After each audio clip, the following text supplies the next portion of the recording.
Fighting alone can get quite tedious, but I had the good fortune to run into a pair of brave young warriors. We meet again. How have you been? Albedo! What are you doing here? Thankfully, tracking you down turned out to be a lot simpler than we envisaged. These two courageously lent me a hand while I was fighting the Wild Hunt. When they told me they were Servarka's colleagues, it all made sense. And given how people of outstanding talent tend to cross paths, it's no wonder you're already acquainted. So, who's your travel buddy, Albedo? Why don't you come and introduce yourself?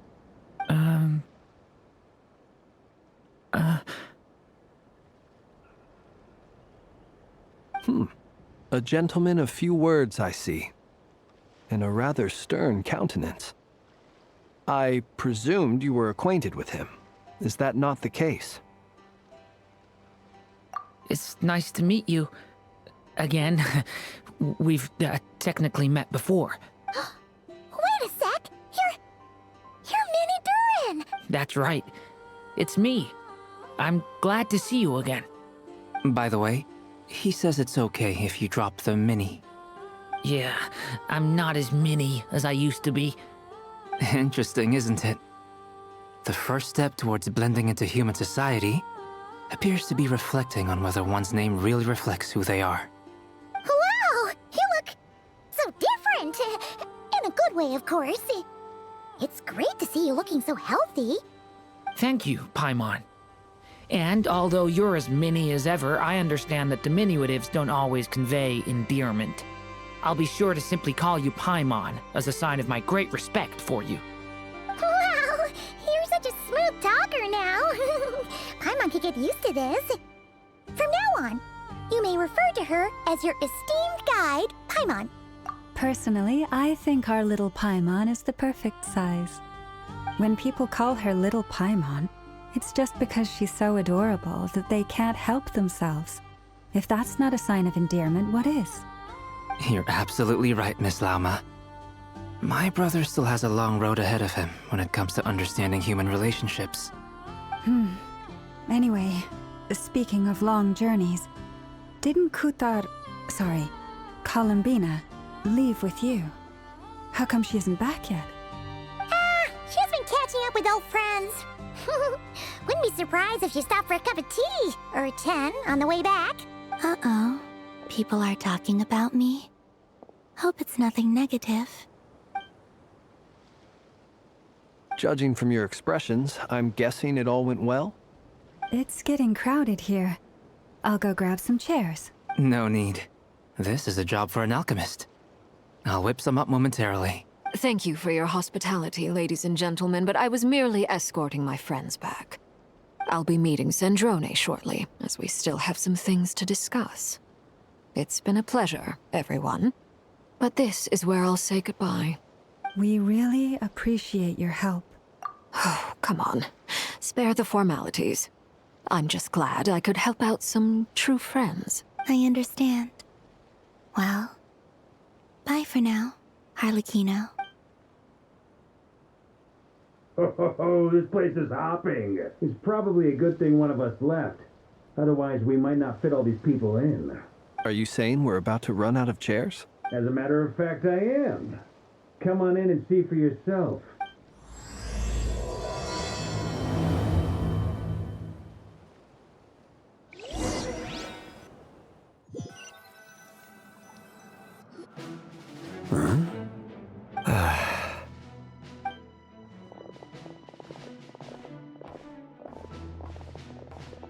I overheard your little chit-chat outside, by the way. With Miss Columbina's colleague gone, we should be back to the original crew plus the other colleagues I brought in. Though, it looks like we have another new face. Someone else managed to rope in a colleague too? Frankly, you and Paimon are the only people I know here.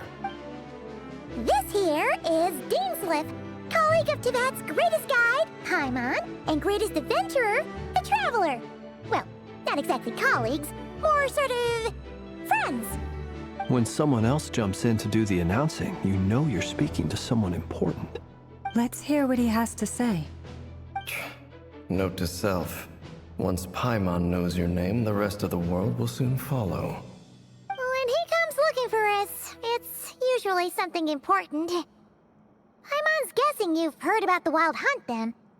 From the looks of it, you're about to hold a meeting. If I were to say that the Wild Hunt is our mutual enemy, would that earn me a seat at the table? As the saying goes, the enemy of my enemy is my friend. Mr. Dainsleif, there's a seat with your name on it. Though, I can't promise the same for everyone else. Hey, Albedo, think you can rustle up a couple more chairs? I just need to check.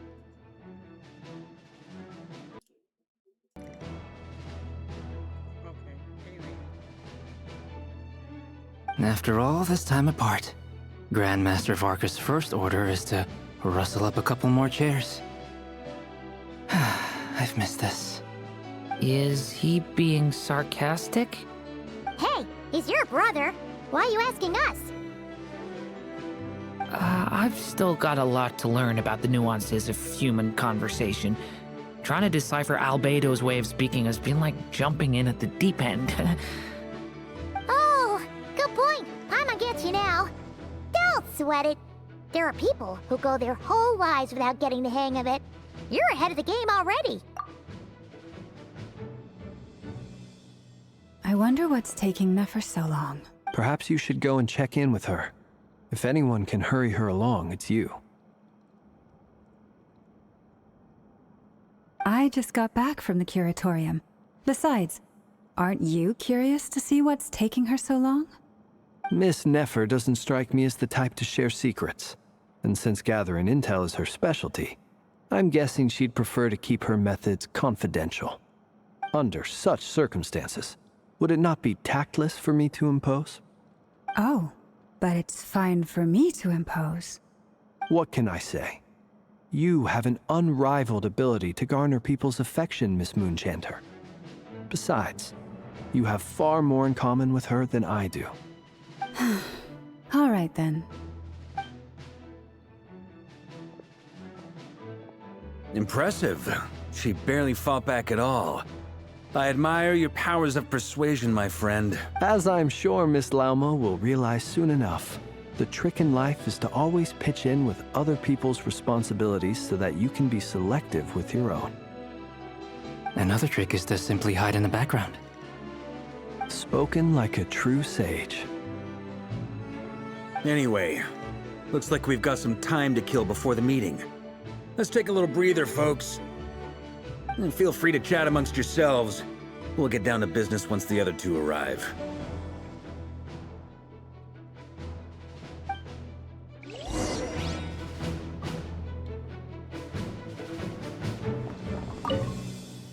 You're both awfully quiet. Why don't I start us off with an icebreaker? Much obliged. Have either of you ever had your portrait painted? If not, I'd be glad to help. That sounds like a lovely idea. You know, I dabble occasionally. He's an excellent painter. Tables, chairs, people, dragons, you name it. He'll paint it for you. I'm flattered. if I ever get the chance, I'd like to give it a try myself. I'll bear that in mind. Anyway, how about you, Durin? What sort of portrait would you prefer? Oh, I'd be fine with anything. Whatever style feels best to you. Very well. Then I'll play it by ear. You can replicate any style I want? I can try. If you show me a sample, I'll do my best to match it. Thank you. In that case, I'll dig up some reference material for you.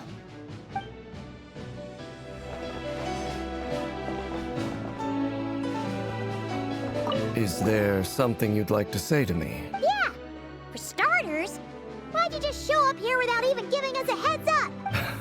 If you think back to our previous interactions, you may recall that that's hardly out of character for me. You do have a point there. Oh yeah, you'll need to find somewhere to stay the night too, right? Want to tag along with us? You never know. We might get a group discount. Sure, let's do that. Great! Paimon will handle it. And in return, we can get Dainslift to be our very own personal bodyguard. If that's what you had in mind, you should have said so sooner. I'd be happy to help. Oh, okay then. Paimon was only kidding, but good to know. Anyway, since we're all here together, we might as well watch each other's backs. That's just what friends do, right? Indeed. Thank you.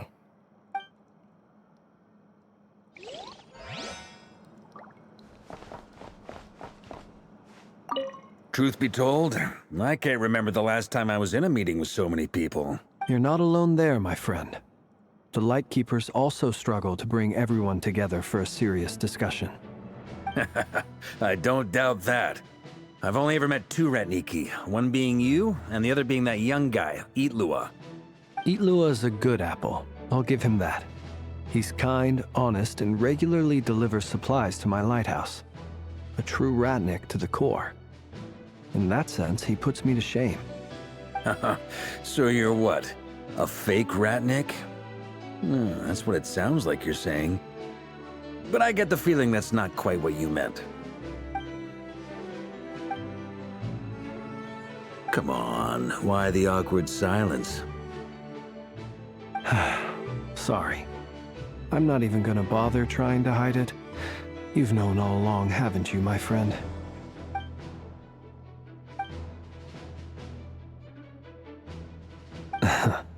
Now that was an awkward silence. Let's just keep this between ourselves. Probably best if Itlua doesn't know, huh? That goes without saying. Gotta be careful what you share with youngsters, after all. Anyone else in the know? Let me guess. The Traveler and Paimon? It's dangerous being too sharp for one's own good, you know. Then, in the name of the Animo Archon Barbados himself, I swear, your secret's safe with me. When we went for drinks, you said that you and Barbados were practically best buds. In the light of that claim, do you really expect me to take your oath seriously? Of course. Just as long as you don't go spreading around the fact that I'm close with Barbados, all right? Fair enough, then. Nothing like a bit of mutual leverage to seal the bonds of friendship.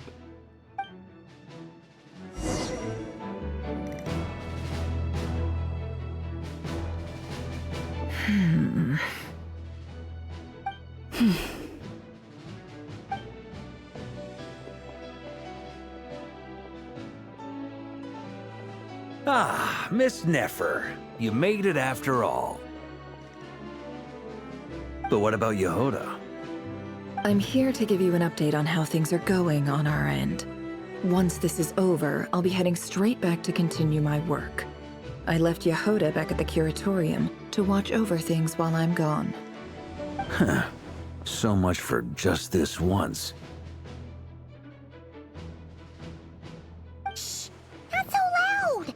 We're on a roll here. What if she remembers and suddenly decides to back out? Did you say something, Mr. Varka?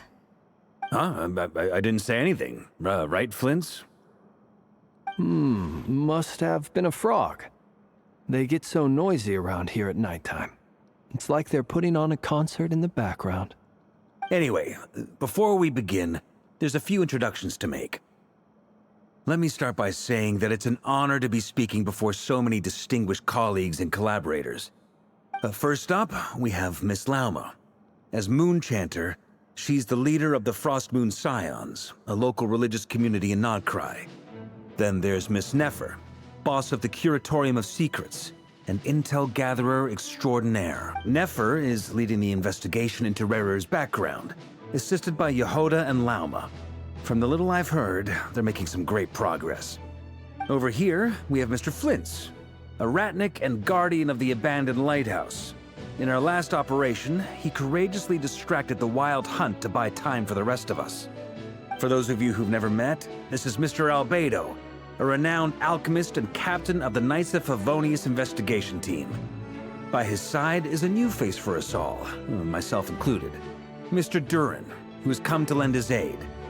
Next up, we have the Moon Maiden and former Fatui Harbinger, Miss Columbina. Then we have the Traveler, who's earned more titles than I could possibly hope to list out, so I'll spare you the rundown. And Paimon, the ultimate travel companion and quite possibly the best guide in all of Tevat. Wow! That's a lot of people! Great turnout! Miss Nefer, it looks like you might have another job coming your way, so, congratulations on the booming business, I guess. You think I haven't got enough on my hands as it is? Who's looking for me now? That would be me, Miss Nefer. I have a commission for you. And you are? Who I am doesn't matter right now.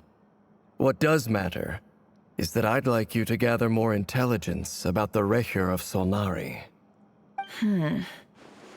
Well, it's not as if we never take on anonymous commissions. But in your case, I'll have to decline. I'm gonna take a wild guess and say your job's probably more hassle than it's worth. Something about you seems like bad news. It's my eyes, isn't it? Conrian, I assume. And what's with the mask? Are you trying to hide your identity? In any case, the fact that you're even still alive raises an awful lot of questions for me. My name is Dainsleif.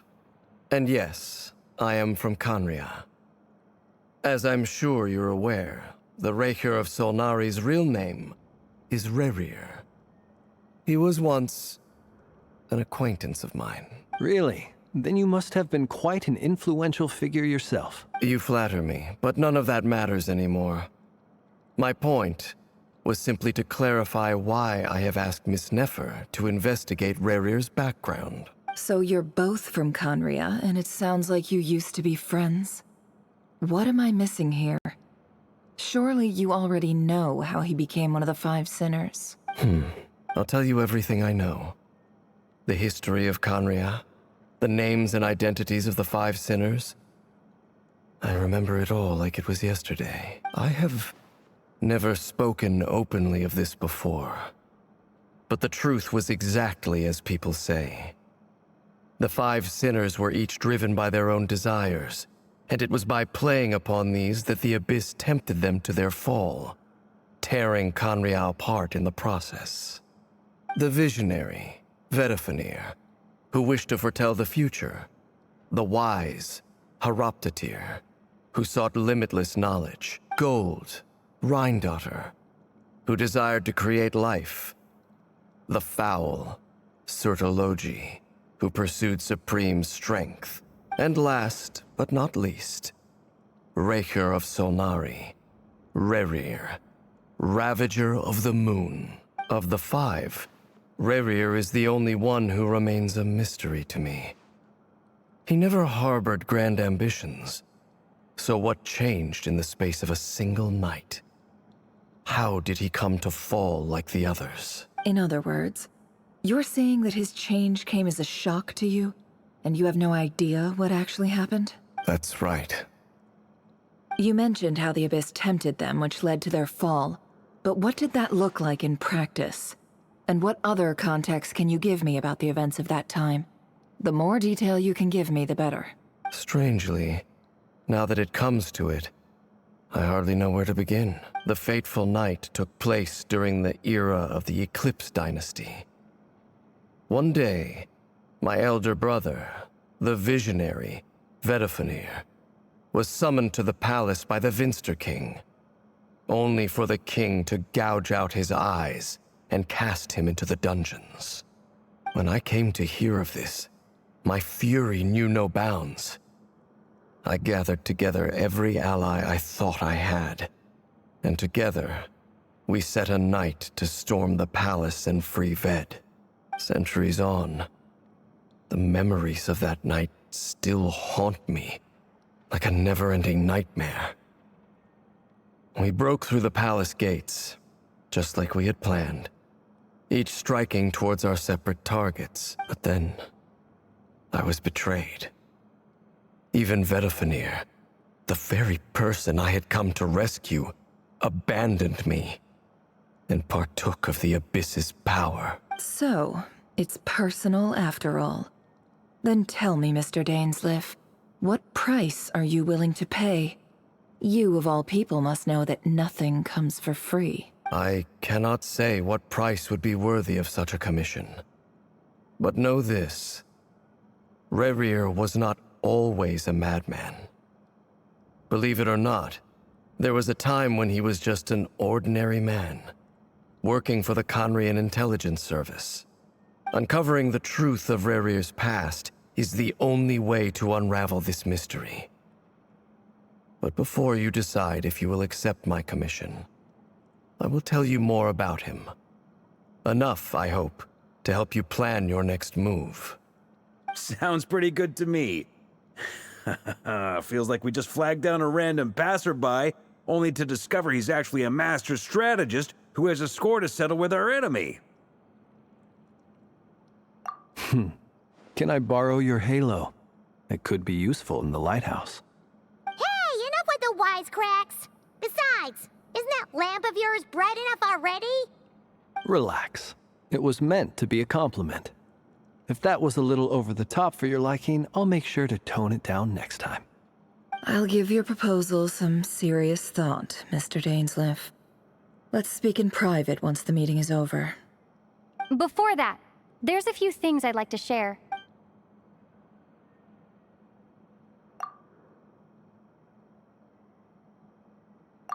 Now that we've united the hearts of the three moons, your power should be greatly enhanced. But it seems like that hasn't happened yet? I believe it will take a little longer. You've done so much for me, so I want to be completely honest with you all. Even though I'm doing a lot better now, the truth is, my recovery will likely be an ongoing process. From the moment I was born, my power has been slowly ebbing away. And that is because Tevat has never accepted me. Even with the moons united as one, it seems my rejection cannot be undone. So far, I have yet to find a solution. It may turn out to be a problem that will plague me until the day I finally leave this place behind. Even so, I will do everything in my power to help you drive out the Rayhir of Solnari. As Arlecchino put it, this is not about chasing the spoils of victory. It's just a gesture of heartfelt gratitude. Kutar.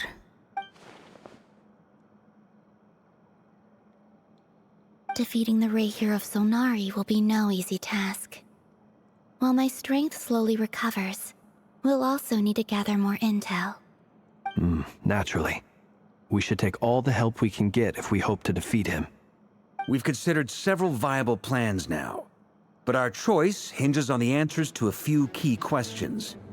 Is it even possible to kill Rerir? What experiences shaped the person or monster he became? And what's he really after? Given Albedo's expertise in alchemy, I think we should leave him to try and answer the first of these questions. Understood. As for the other two, I'm afraid we'll have to count on you again, Miss Nefer. Believe me when I say it's not my wish to burden you. But right now, relying on your skills is our only option. So you're placing all your hopes on me, huh? We can't thank you enough for agreeing to help us. Honestly, I can hardly believe how lucky we are. You sure have a talent for changing your tune, Miss Moonchanter. Timid like Yehoda one moment, then flinches insincere flattery the next. Ladies, please. I must object to your portrayal of me. That's all. Feel free to keep bickering. Just pretend I'm not here. I almost don't want to leave this room. I'm curious to see how this plays out. I have faith in you, Miss Nefer. Something tells me you'll stand by us until the very end. Oh? And what makes you so sure of that? What if I suddenly decide that my compensation is insufficient? This isn't about the money. I can sense that you've got a deep-seated distaste for Rerir. And knowing you, that alone is motive enough. Look at them getting along so well. Like two peas in a pod. And I'm the one they accuse of insincere flattery. There is no justice. Miss Lauma, you have to understand something. Unlike you, I don't actually enjoy having everyone's hopes on my shoulders. Is that right?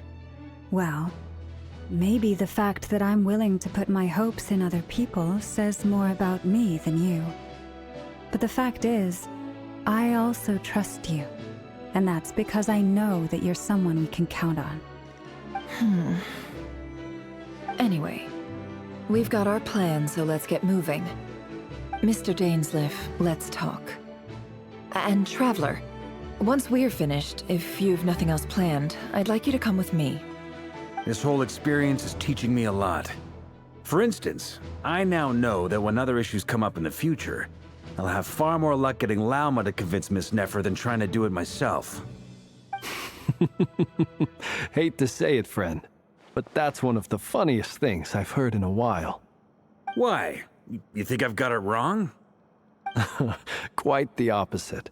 But what makes it so hilarious is how long it's taken you to realize.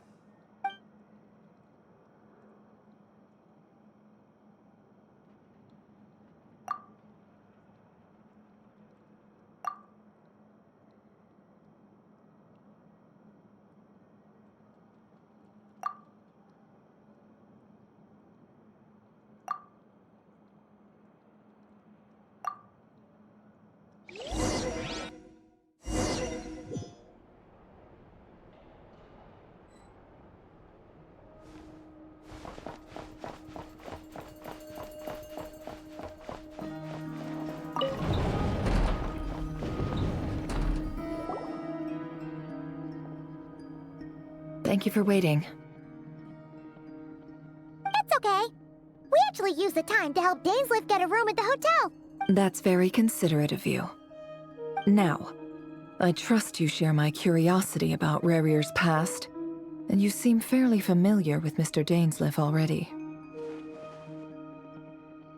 We spoke at some length after the meeting. He was the one who suggested I should invite you to join this operation.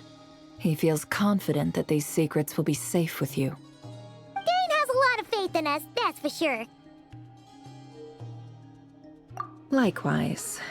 I appreciate that you got right on board without interrogating me about why I invited you. It shows that you trust me to explain everything in due course. That's because we know what you're capable of. We appreciate you too, Nefer. You might have been forced to help in the beginning, but this time, it was your choice. That's one way to put it. Another is this, that once a decision's been made, it's set in stone. After that, my only goal is to see it through. Alright, so here's how it is. I'm going to access Rarier's thoughts again using my confidential method.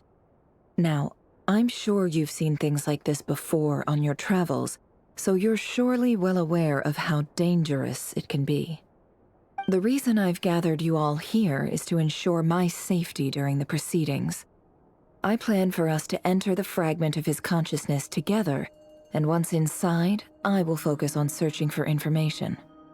Think of this as a diving expedition into someone's brain. If I'm the diver, you are my safety equipment, tasked with keeping me alive while I'm under the surface. Once the ceremony begins, we will all be spying on privileged information. But in the interests of safety, you must remain absolutely silent at all times. We will discuss our observations after the ceremony has concluded. Lastly, any individuals of a weaker constitution are advised not to partake in the ceremony. In any case, Paimon has her own job to do, which requires staying in the room, but not joining the ceremony.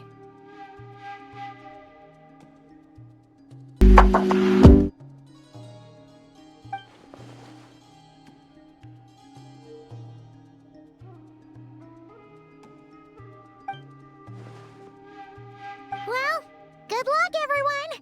Sounds like all Paimon can do is cross her fingers and root for you guys. There's a little more to it than that. I was being serious when I said you have a job to do. While the rest of us are inside Rarier's mind, it's imperative that we have a team member on the outside. In the event that something goes wrong, you will be our first responder. I don't anticipate any issues, but the extra level of safety will be greatly appreciated. I second that. This is a dangerous operation here. And you're our whole rescue team. That's pretty much the most important job in the crew. So, Paimon's like the lifeguard? Yeah, that makes sense. All right, got it. Good. Please, take a seat. We'll get started momentarily.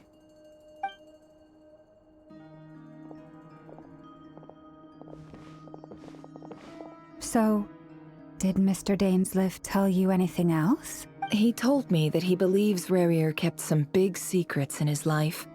He's not sure that they were the cause of his eventual downfall, but he's asked me to uncover what those secrets were all the same.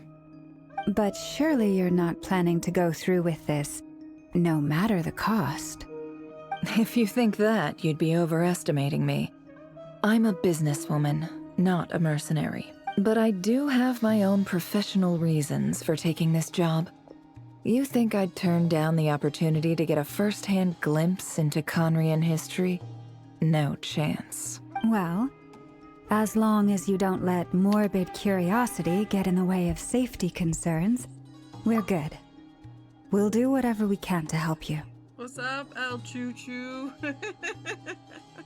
What's up, Blood? You're such a killjoy.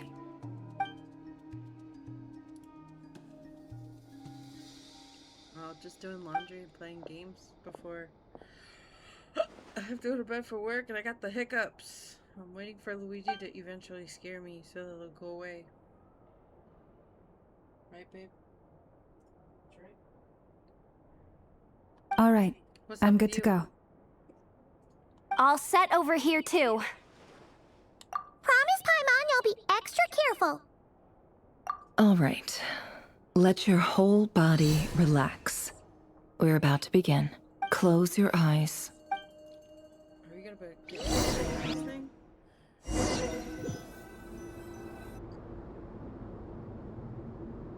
Phew. Could this be his office? Pretty standard setup. Bookshelves, paperwork, files. According to Dainsleif, Rarier used to be an intelligence operative.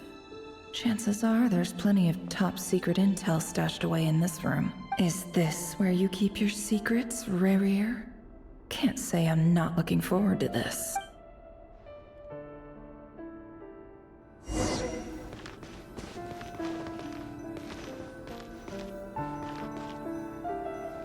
He looks even gloomier than last time. I wonder what's changed.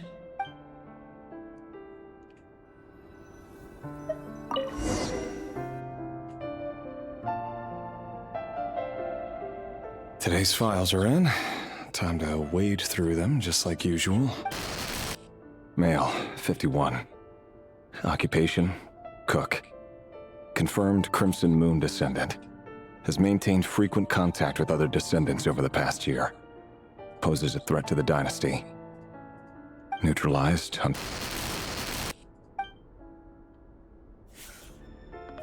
This one should be archived under purged targets.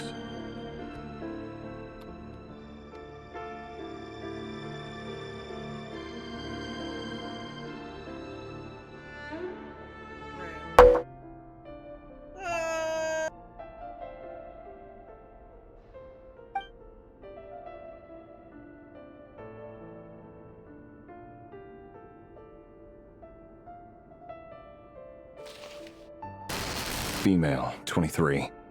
Occupation, office clerk. Confirmed Crimson Moon descendant. Has maintained frequent contact with other descendants over the past year. Poses a threat to the dynasty.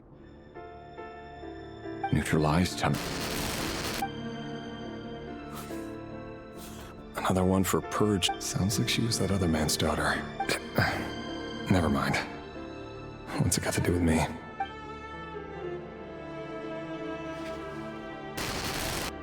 Male, 40. Occupation, teacher. Confirmed Crimson Moon descendant. Has been observed making contact with other descendants during the past year. Poses a threat to the dynasty. Neutralized on... Just another nobody for the archive. Come to think of it, I remember surveilling this man. A case like his never would have been considered a priority in the past. Huh. He barely even interacted with other Crimson Moon descendants.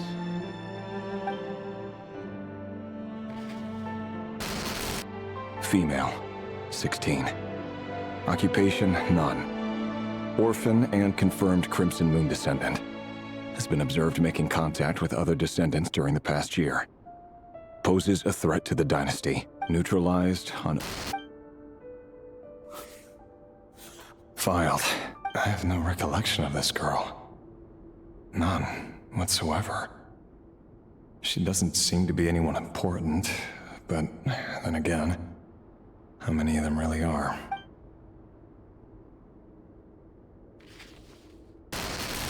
Female, 13. Occupation, none. Orphan and confirmed Crimson Moon descendant. Has been observed making contact with other descendants during the past year. Poses a threat to the dynasty. Neutralized and... Filed.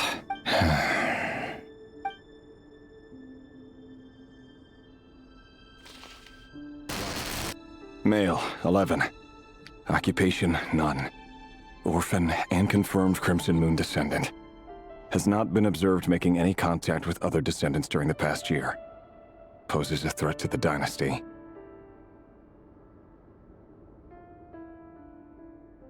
Neutralized and...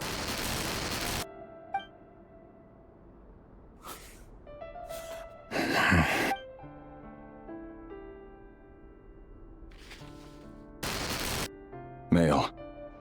6. Occupation, none. Orphan and confirmed Crimson Moon descendant. Poses a threat to the dynasty.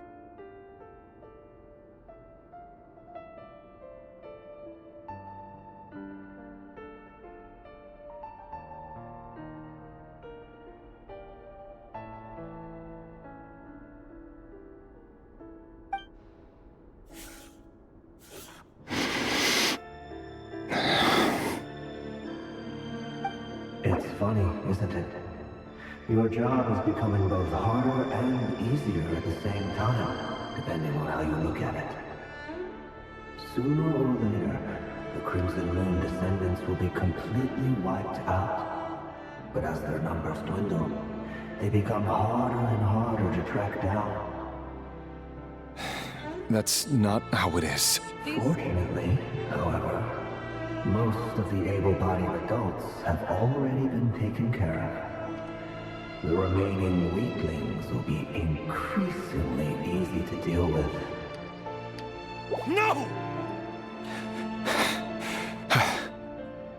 No. My job is to ensure the survival of the Eclipse Dynasty. And the only way to do that is by eliminating any and all potential threats. It's a perfectly legitimate line of work. Every single one of my colleagues can attest to my fairness. And if my friends were aware of the facts, I know they'd back me up too. Assuming, of course, that they were aware of all the facts.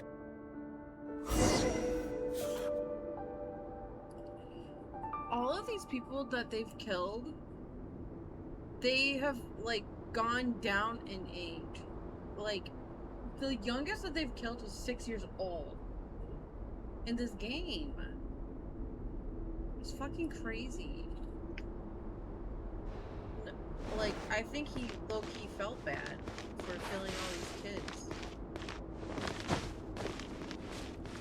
At first I was like, okay, 16, like, yeah, they can be pieces of shit. But a 6-year-old? Come on, they said that this 6-year-old posed a threat.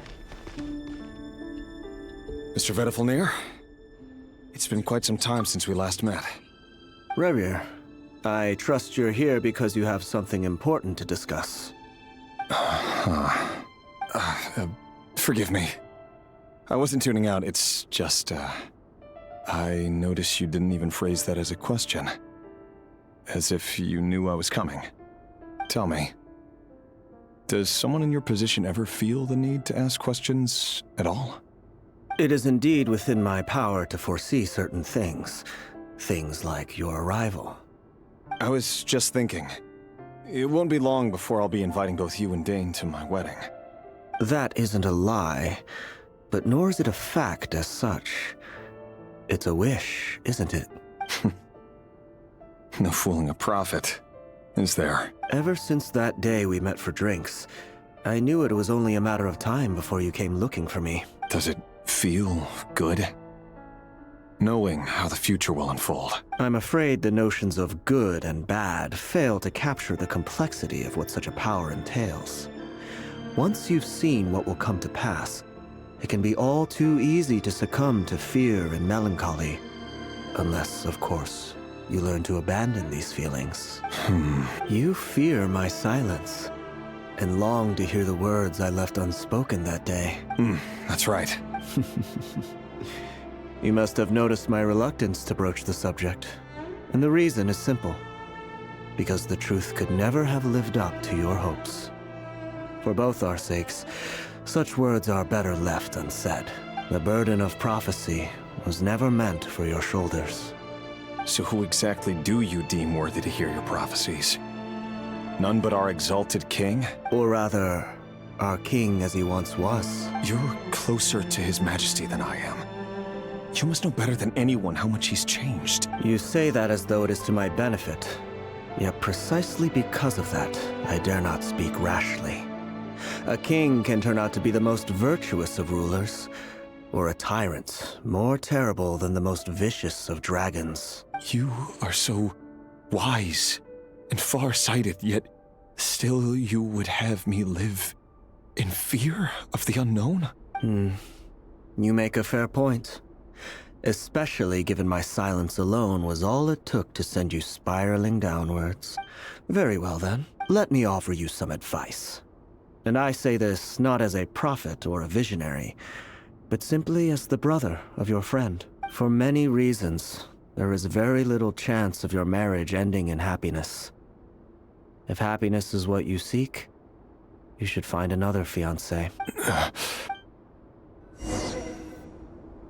Hold on. There's that same black fog again. Could this memory belong to Thelindis? Wait. Hear me out.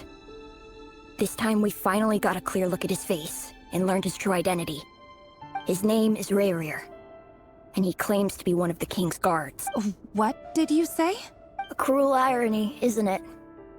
The man you're set to marry leads a double life as a brutal executioner. Why are you telling me all of this now? Simple. It's because I want you to kill him. You are the only person he would never suspect. No, absolutely not. I would never dream of doing such a despicable thing. So you'll just stand by and watch him slaughter us to the last? Do not forget that the blood of the Crimson Moon flows in your veins too.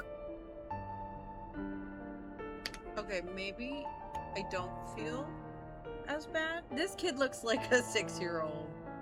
And he wants this girl to kill somebody. Yeah. The blood of the Crimson Moon? What does that matter now? The dynasty has long been dead and gone. You think that alone is reason enough for me to throw away everything I have? Why wouldn't it be? You two were once a child of the Crimson Moon, just like me. Don't tell me you've never felt so much as a flicker of fury for the way we were trampled into the dust. As long as you promise to abandon this pipe dream of restoring your dynasty, I can try to persuade him. Or have him persuade the Vinster King. Persuade the Vinster King? Do you even know why he's so obsessed with hunting us down? Why he keeps trying to force us to hand over our secrets over and over again? Or why we refuse to give up on restoring the dynasty? The Vinster King. A blind fool. His eyes clouded by powers from beyond this world. A petty little man with a miser's heart.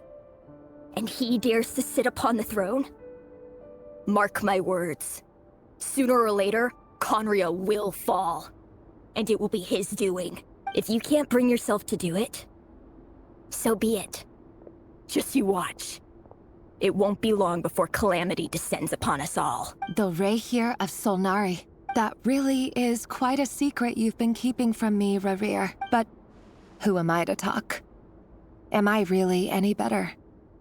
I've kept my own past a secret this whole time, too. How could she have been keeping her past a secret this whole time? Like, and he wants to marry her? Bruh. How can you marry someone if you don't know their past? Love should be built on honesty. But ours was born from lies. And yet, is it really so wrong to hide things that would only make life harder? If we don't cover up the parts that no one else should see, how can we go on pretending to be normal?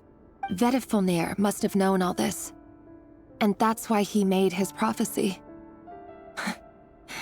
In the end, nothing stays hidden forever. But I won't just sit by and watch this disaster unfold. I'll do everything in my power to protect what I cannot afford to lose, no matter who I have to face.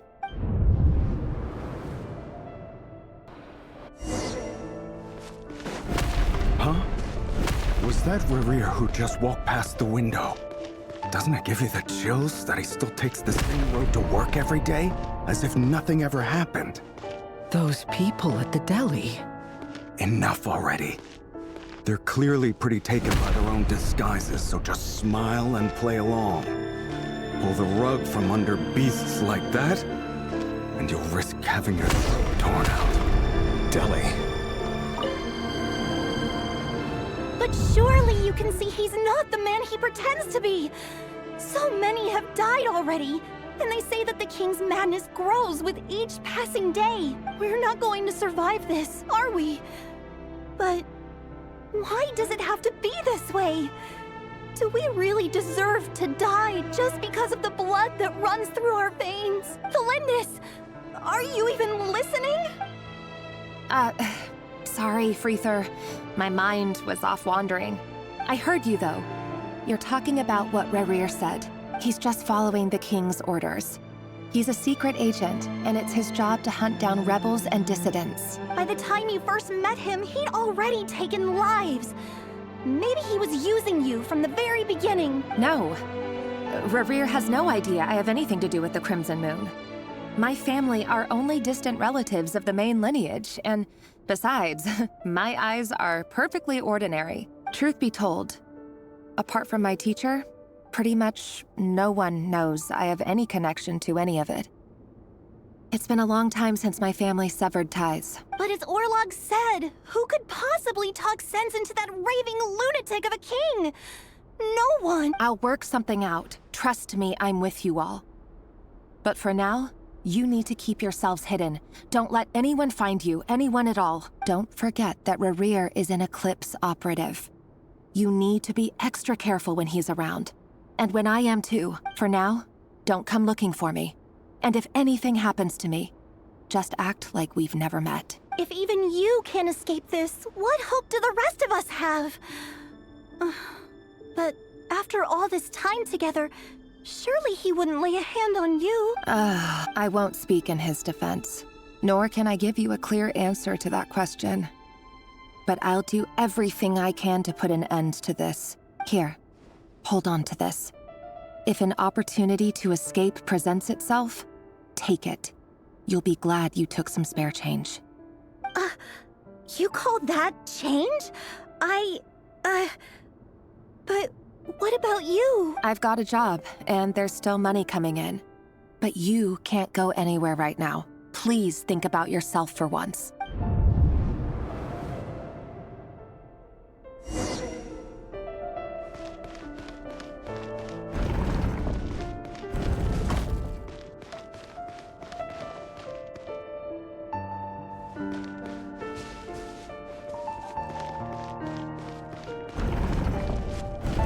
Another day, another round of assassination training.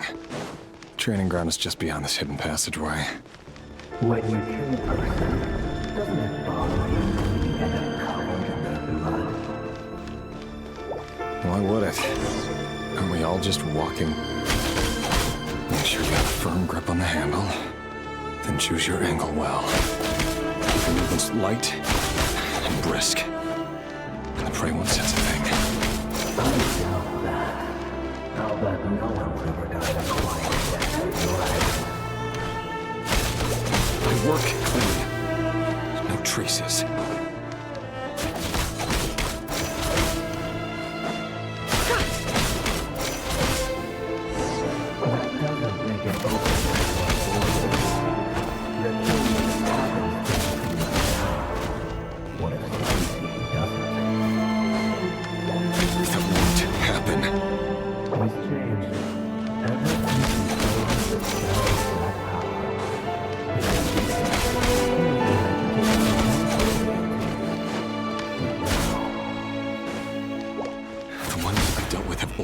Guilty, and I've carried out my work flawlessly.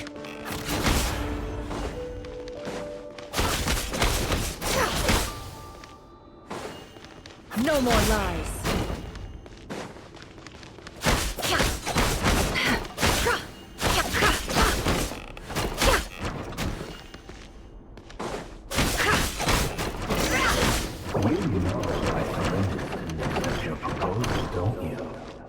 Was it because she didn't trust you, or something else? No!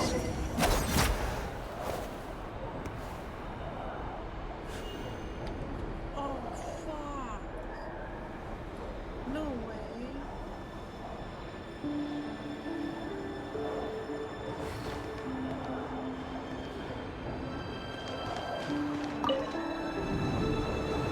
Delindis, do you still remember Orlog? Orlog? The boy who was pretending to sell flowers. You spoke for quite a while, didn't you? Yes, we did. What about him? He was arrested 2 days ago. Chances are he's already dead. I just don't get it! After everything he's done, why do you still stand by him? Or does it mean nothing to you that people keep dying? No, that's not... Just hear me out. I need to go now, Thelindis. They're looking for us. You take care too. If you ever need a place to hide, come find us.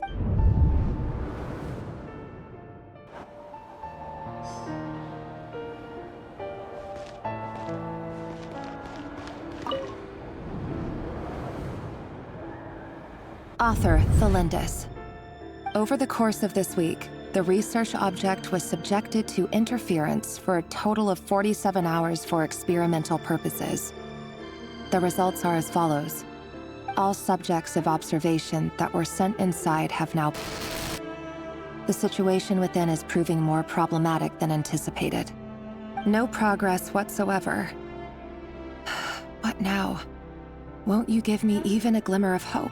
Things are getting worse by the day. I have to find a way or we'll all be in danger. But I... If all this research comes to nothing, what then? Sooner or later, it'll be my neck on the line. But could he really bring him? No. Surely he wouldn't have the heart.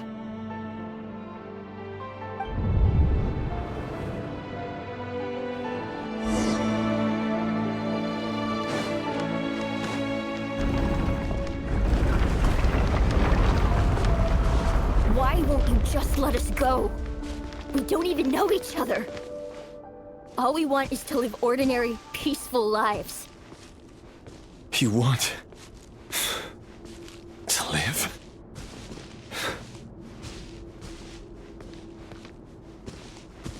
Yes. I just want to go on living. Is that really such an unforgivable crime?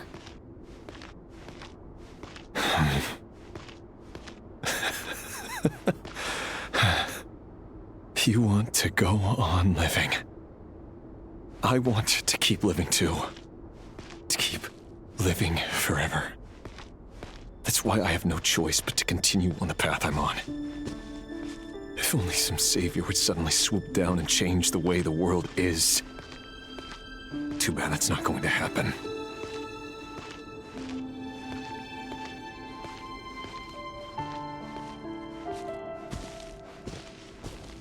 Imagine that.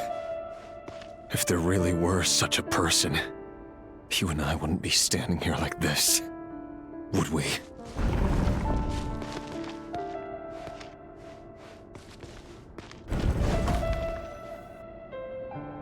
Today's files are in. Time to wade through them just like usual. No, I don't get tired of it. It's my job. And not only am I lucky to have it, I'm good at it too. Huh. Wait. That's... Thalindis? No. No. Why? But you bear no mark of the Crimson Moon. How could you possibly have anything to do with them? It cannot be! A diluted bloodline. Carefully concealed. I see it now. You've been living in the shadows just like me. What a fool I've been. Numbing myself with talk of justice. Even imagining my friends would back me up. But in the end, Irminsul. Finster King! How far are you going to take this? From the direct bloodline to secondary offshoots? And then what? Today it's the descendants of the Crimson Moon. Who will it be tomorrow? Will you not rest until everyone down here is dead? No. This cannot go on. This is where it ends.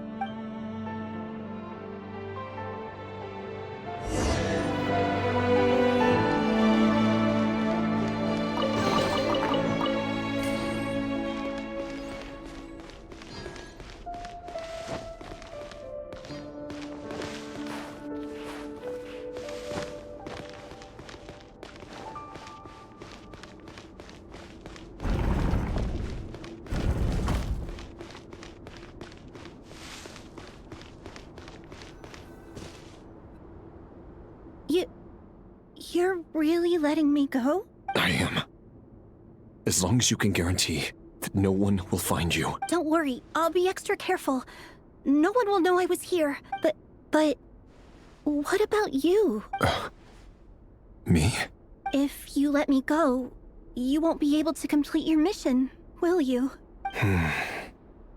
Good point. In that case, maybe you should stay. No, please! I just want to see the outside world again. Go on living? Yes.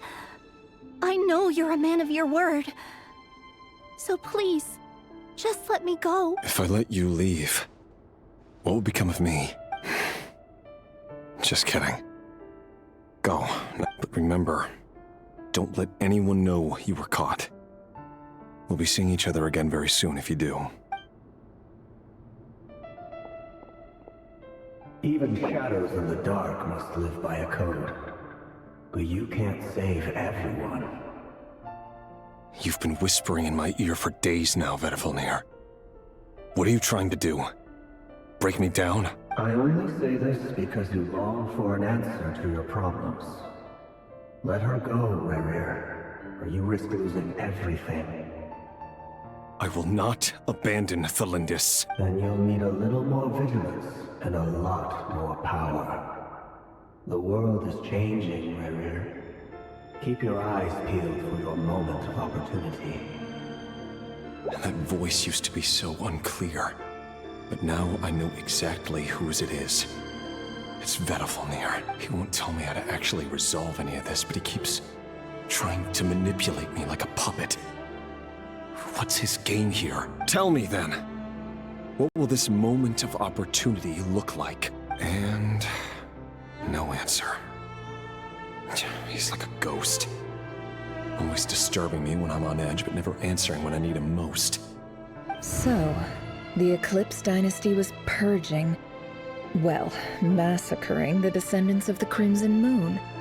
And it seems like it was all connected to the Finster King's research. The King's obsession with abyssal power left the future of Conria hanging in the balance.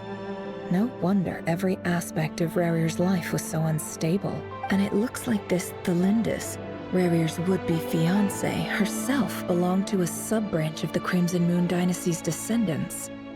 It almost defies belief that a couple like them could hide the truth from each other for so long. If the Vinster King hadn't intervened in such a drastic way, they might have gone on deceiving each other for the rest of their lives. And why does Vedderfanir, Daneslif's older brother, keep talking in Rarir's head? This guy kept more secrets than I ever imagined. The human mind is like a vast desert of shifting sands. When you follow the flow of someone's memories, you only ever see the parts they're willing to let surface. Time for something a bit more creative. We've been inside Rarir's mind this whole time, building up a picture of his psyche. There's already enough clues on the board to start reading between the lines and mapping out the rest. Now, we can finally begin to put the pieces together. Sure, it'll only be a reconstruction, part simulation, part reasoning, but it's usually pretty accurate. Once we've built up a cognitive profile, we just need to cross-check the logic behind his actions. And then we'll be able to take a sneak peek at whatever it is that Rarir has really been hiding.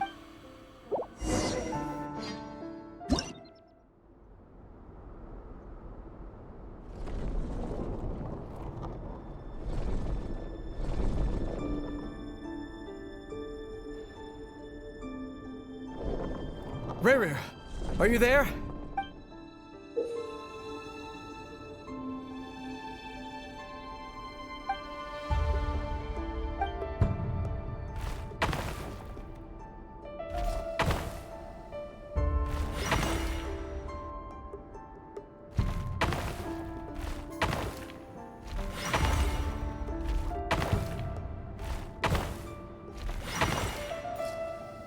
Hey, Rarir! Come out, it's urgent! Dane? What's wrong? Quick, come with me. I'll explain everything once we've met up with the others. Okay. I'll come. But the Lindis is still over at the Universitas. I'll need to leave her a note. All right then, but make it quick. I've never seen Dane so worked up before. Whatever this is, it must be big trouble.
So dumb.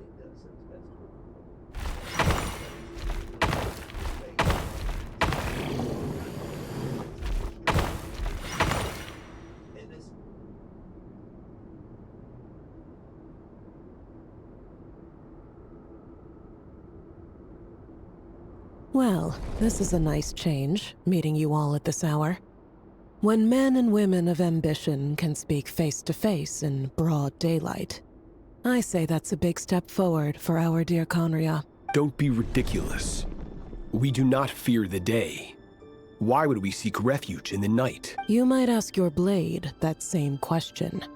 I'm told it prefers the cover of darkness. The word on the street is that Sir Elegy only strikes when he has an unfair advantage. but that is patently false. I see you're missing an arm and a leg. Surely only a fair fight could explain that. If this is your way of offering me replacement limbs, believe me, I'll take them. Oh, we can certainly discuss that. With bioalchemy, anything is possible. Assuming I have your full support in my research. Lunatic. Robtatir. What brings you here? Why, Dainsleif, of course. He invited me. Please, cast aside your apprehensions, Miss Rhindaughter. Whatever the rumors may say, I am but a humble servant of the king, and I can assure you he affords me no greater convenience than he does you. Well, the Universitas Magistrorum won't stop fawning over you, so at least some of the rumors must be true. You're clearly doing well for yourself, so drop the humble servant act. It endears you to no one. You're president of the Universitas Magistrorum, the chief royal mage known as the Wise by royal appointment, and by far the most favored among the 4 pillars of Conria. Vice President Veet doesn't even try to hide his envy when he sees you. My success is the product of hard work and good luck. It's as simple as that. Were the king not such an extremist, I hardly think I would have received a senior post at my age. Of course, no job is without its gripes. Serving a king like ours can be a challenging task, as I'm sure you can imagine. And as for Efterveet, in missing out on the presidency, he's dodged a mountain of stress. Like everything else in life, it comes with pros and cons. You're all here. I apologize for the short notice, but it was an emergency.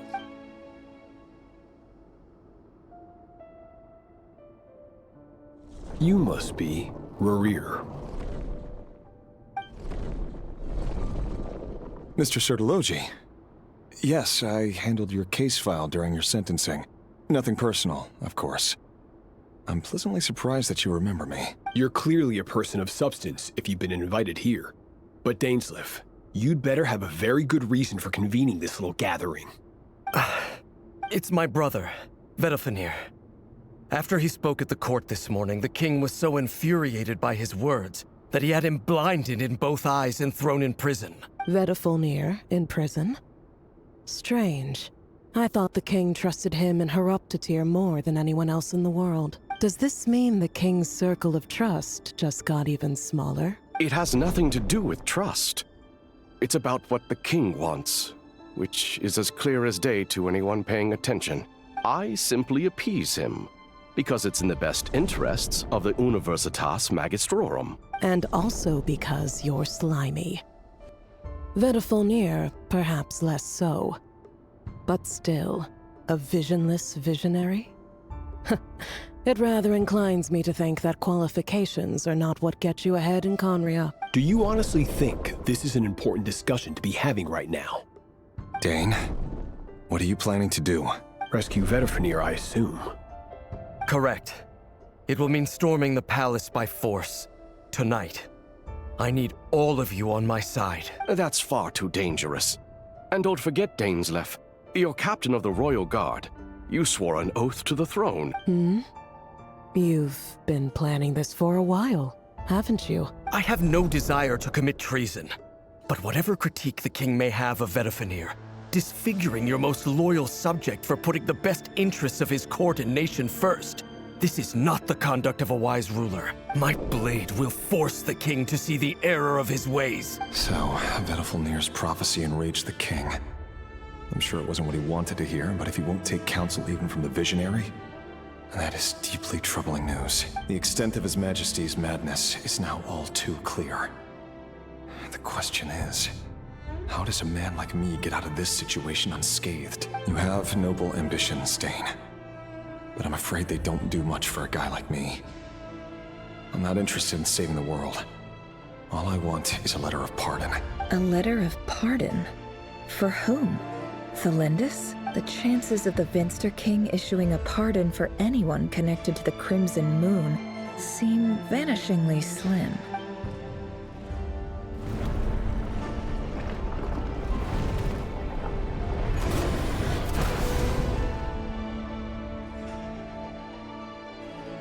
This black fog over the board must have some connection to Thelindis. But why is it taking this form? Does it have something to do with Rarir's past? Another mystery I'll need to unravel.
Author Thelindis.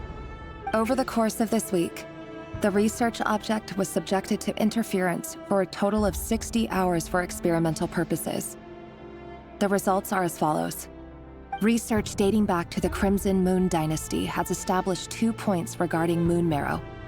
Firstly, its origins have something to do with a god's power. Secondly, it serves as a portal to an as-yet indeterminate location.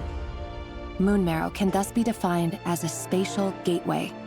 However, there are a number of hurdles to overcome before we can answer the question of where it leads to. To start with, opening the gateway requires a specific power source, which the relevant literature indicates. An enormous amount of power is then required to keep the gate open. Currently, the total power output of our instruments remains in the single digits. To make matters worse, I am now the only staff member remaining in the Moon Marrow lab. The Universitas Magistrorum recently decided to move most of its personnel into abyssal energy research, which has stymied all Crimson Moon-related projects. This is not a wise move. I have always maintained that placing all our hopes in a single source of power is risky, especially one as poorly understood as this. As well as making ourselves overly reliant on a single resource, we are neglecting other promising technologies. I apologize if this comes across as disrespectful. But as a Moon Marrow researcher, I desperately want to see the world beyond the gateway. If we really made it there one day, what would we find? And how would we go about taming the unknown? My imagination is endlessly fueled by questions such as these.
This is for you. I heard you're gonna leave the city with your parents. Thelindis, did you hear about what happened? I've heard nothing. Rerir got back very late last Friday, and he was acting a little unusual, but he slept pretty well, so I'm guessing whatever he did was a good deed. You never saw him, and I don't know what he did. And this conversation never happened. You understand? What if he finds out that you pried into his secret? Don't be silly. I don't know what secrets he does or doesn't have. All I know is he's just a normal guy who happens to run some errands for the king. Are you scared of him? I don't know. The Rerir I know doesn't match the person you all describe. Logically, I should be scared of him. And yet, I don't want to lose him. But enough about that. You should get going, and be careful with the package I gave you. Keep it secret. Keep it safe. What's in it? A piece of the moon. All you need to know is that as long as you keep it safe, then in the future, everyone will be able to see a red moon. A red moon? You mean our moon? That's right. Our moon. Promise me you'll look after it. I promise, Thelindis. The Crimson Moon bloodline will never die out. Its light, the color of blood, will become like a fire that flows in our veins, no matter how long it takes.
Hurry, everyone, and stick to the plan. Sir Dainsleif, what are you? Is this treason? You know what happens to those who betray the throne. Please, don't do this! It is the king himself who has betrayed the throne. He has betrayed all of Conria. If you have any love left for justice in your heart, you should join me. It's showtime. Dane and his group will handle the troops in the palace. Then Hraptatir and Rheindater will disarm the security measures. My job is to enter the prison and rescue Vedifalnir. Stay safe. Wish me luck. Look after my brother. Draw your blade. It is time for justice to prevail.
And the smell is abominable.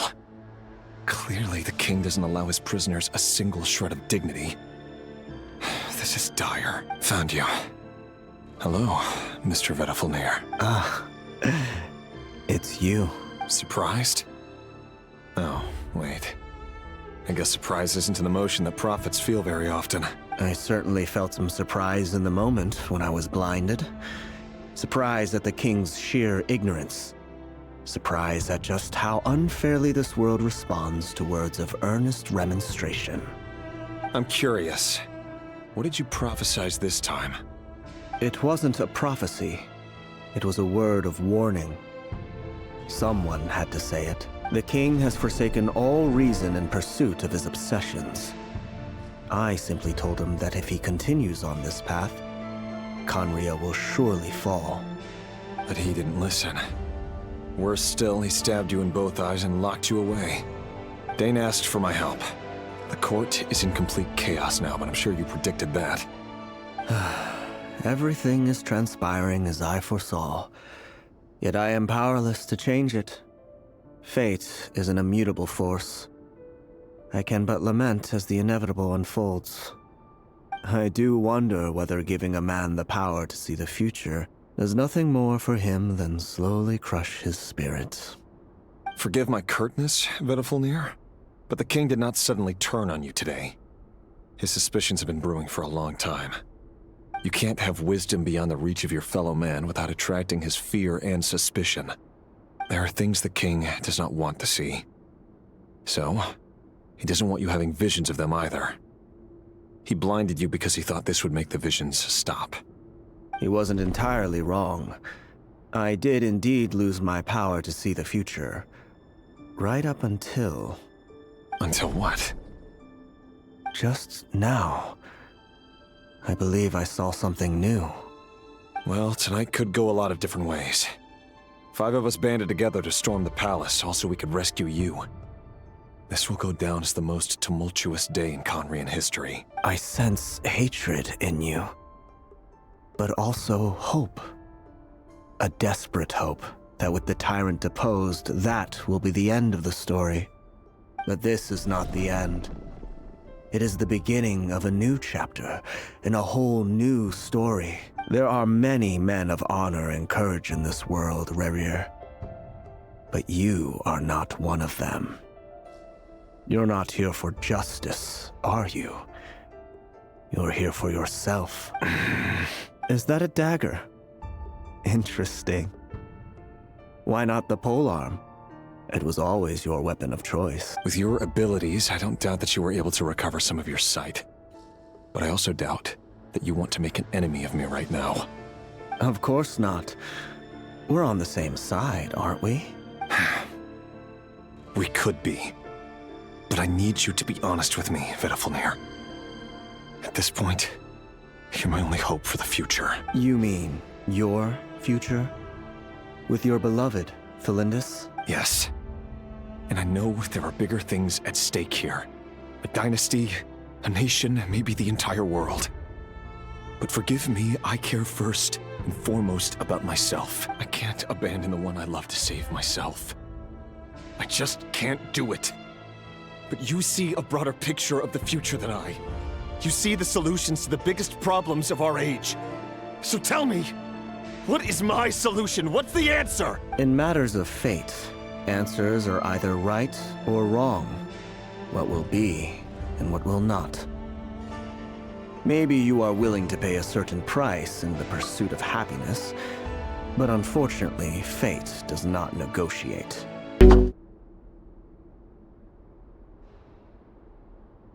That is the cruelest thing about fate.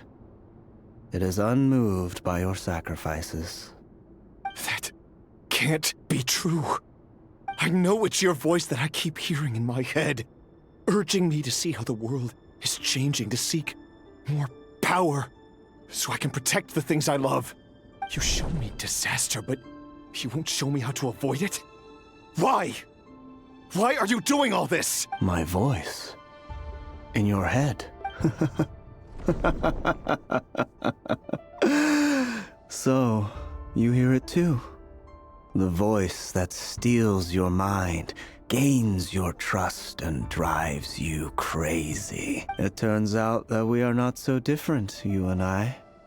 Vedifilnir just broke into the strangest smile I've ever seen in my life, as if he'd discovered some monumental secret.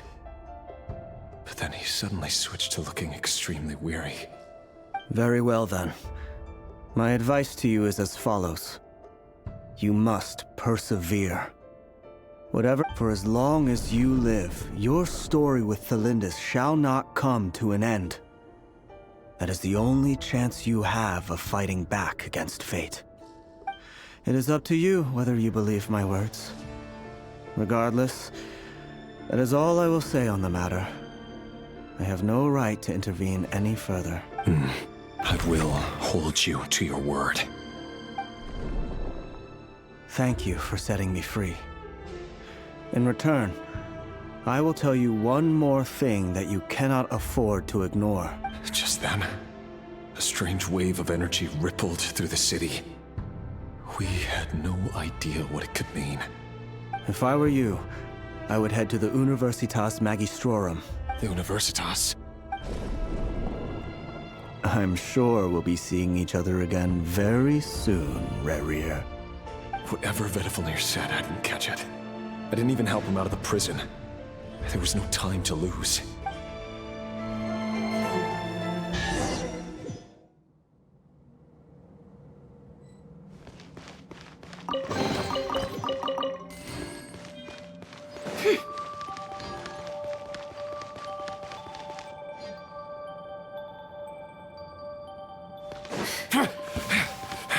Monsters? Is this what our daughter's doing? Universitas Magistrorum.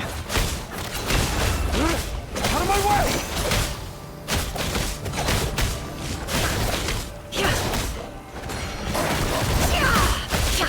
No more lies.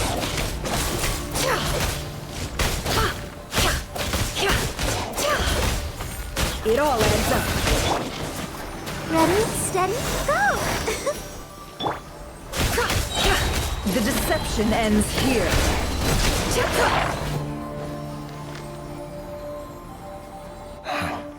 The Universitas. That reminds me of a rumor I once heard. Allegedly, the king installed secret mechanisms in the palace and around the city. No one knows where they are or what kind of power they hold. But if they were ever going to activate, it would probably be on a night like tonight. Help! Help! Hold on! Don't let them anywhere near you! Save me! I can't! That sounded like an explosion. So, the rumor is true? The king really went through with it? What other means does the king have at his disposal? It's like you They must run on power from the Abyss. that. And given it's a major center of Abyss research, anyone over at the Universitas will be in grave danger. I have to hurry! Okay, hold on a second. I gotta get water. Johnny redeemed his hydrate. Entertain them. Those crazy ones. They locked me in a room.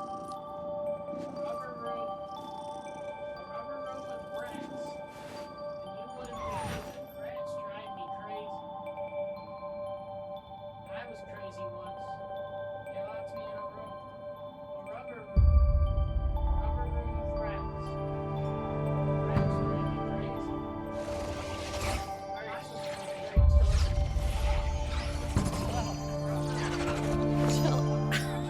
Okay, you're done. You're done.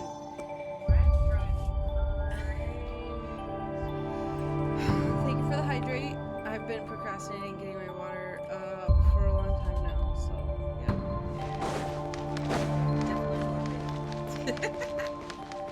Anyways.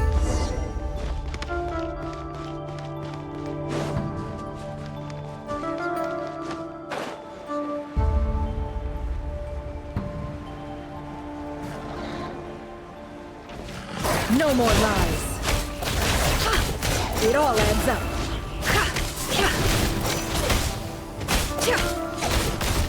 Let the show be. Freeze!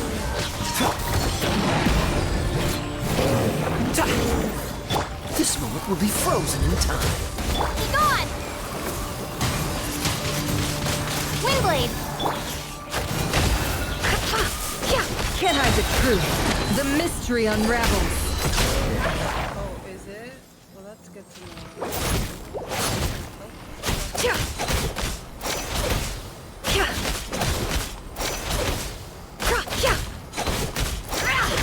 It all adds up.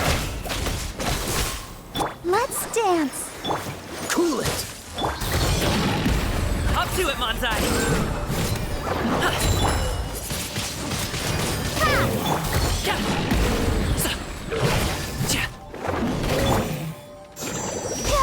Dodge this.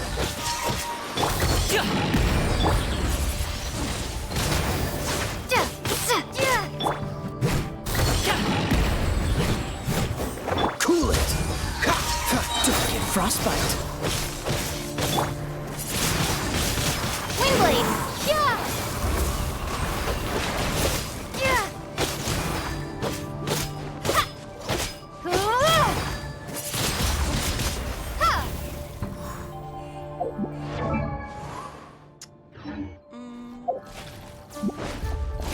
Let the show begin.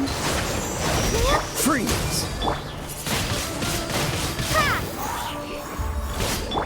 Seek within. Can't hide the truth. No more lies. I better dodge this. Yeah, come on. We can do it.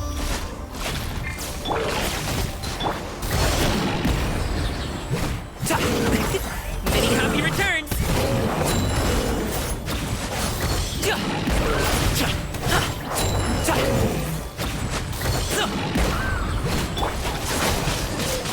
Windblade! Be gone!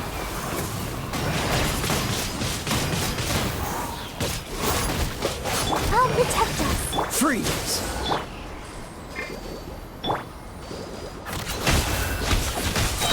The mystery unravels. Can't hide the truth. Dodge this. This moment will be frozen in time. Prepare to be blown away! Cool it. Mighty mythical beast.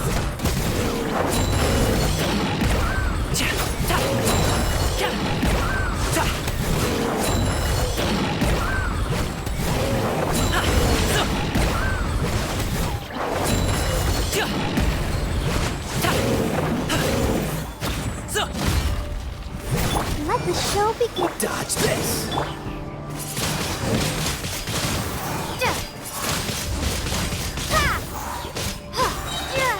Be gone!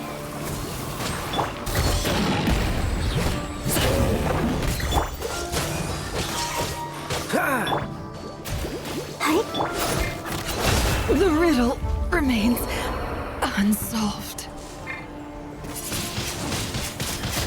Cool it.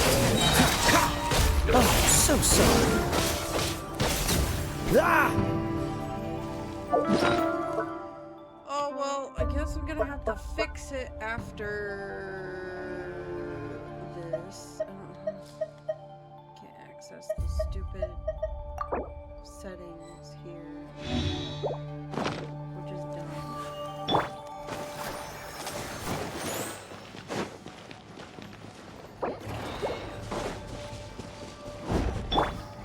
Dodge this.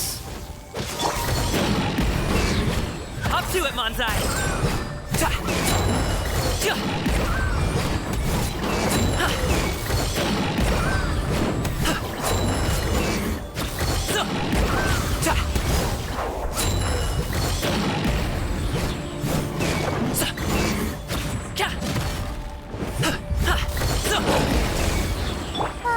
La la la la. I'll protect us. No more lies. Can't hide the truth.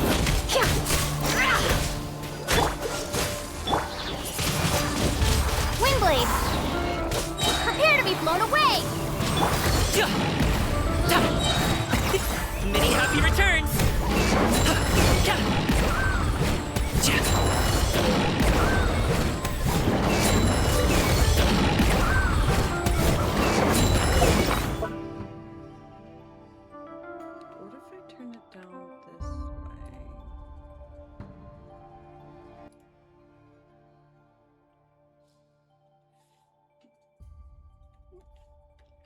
Oh, let me get my phone.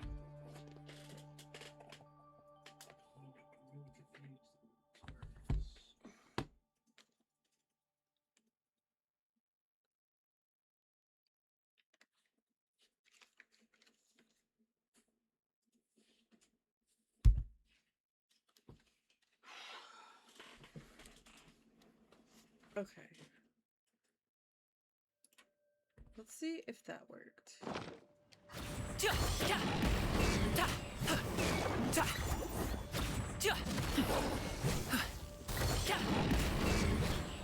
Let the show begin. Freeze! It all adds up. Seek within.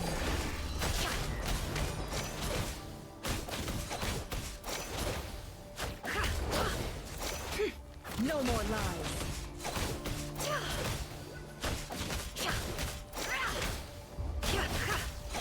It all adds up.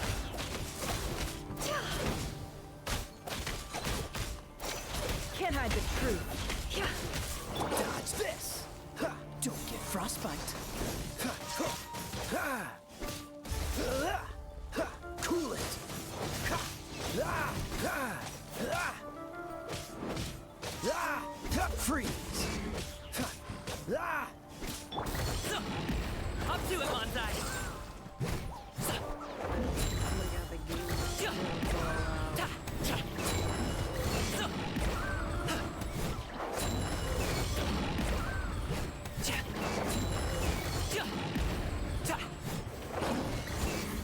Cool it! I'll protect us. The mystery unravels. No more lies. Freeze! Ha! Oh, so sorry. Finally. Yeah, I'm gonna have to mess with the settings when I get out of this domain.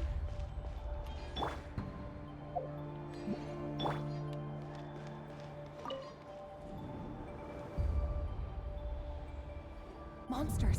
At the Universitas Magistrorum? Why now? Oh no! They're coming! It's no use. The table won't hold out much longer. The weapons. Where are the weapons? Of course. All the lab equipment was upgraded after the inspection last week, but the new weapons haven't been allocated yet. I'm done for. Is anyone there? I need help!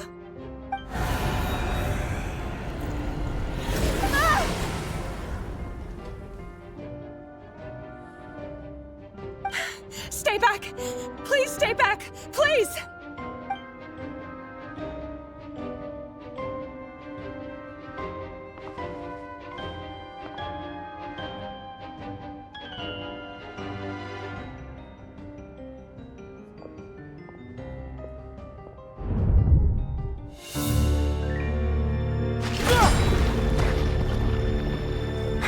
What's that? Red Rear! So the rumors about your work are true. What? No!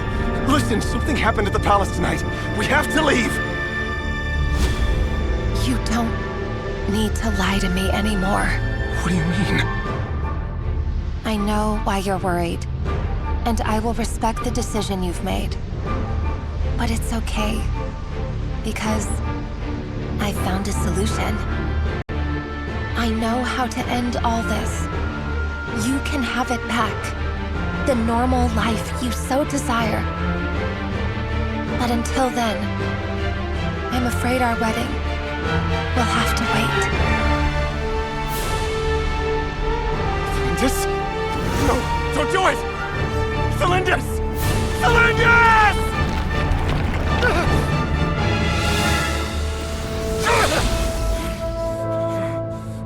I told you, Reria. Let her go. You will find someone better. No! No, I won't do it! I have to save her! By what means exactly? A lowly pawn. You lack the power and the strength of will. Do you know a way? Tell me! Come to the palace. Join us.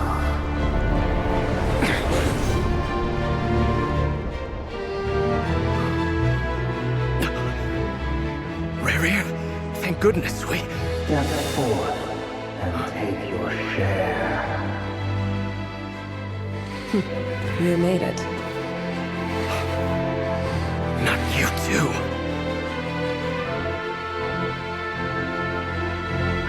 Hatred or grief, despair, desire. We all have our own.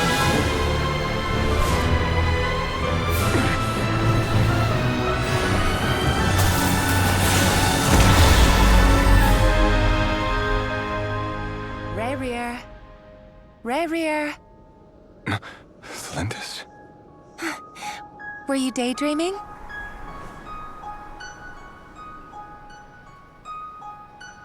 You still remember, Rare? That question you asked me a couple of weeks ago? Oh. You mean the proposal? Yeah. I'm wondering, where do you think would be a good place to discuss it? Maybe in the garden? Or were you thinking a fancy restaurant? It's your choice.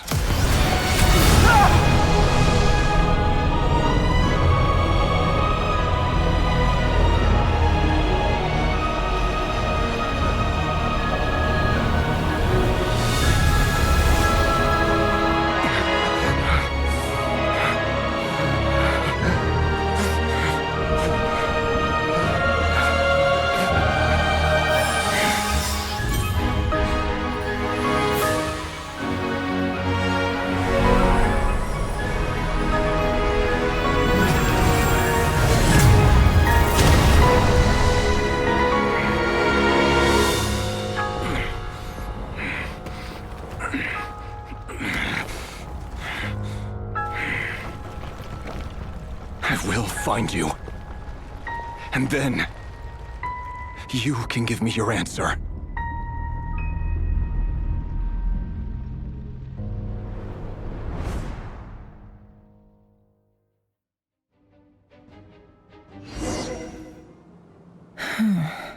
So that's how the Raker of Solnari was born. A monster created by circumstance is a monster all the same. Viewing other people's thoughts for too long can get uncomfortable. Right now, I'm feeling a strong sense of loathing. In a nutshell, the story of Conria is what happens when the truth falls by the wayside. Everyone tells little white lies, and before long, you have a huge pack of lies that destroys everything. Whew. Time to get back. His past is filled with sorrow, but the tale of any fallen civilization is one of endless tragedy.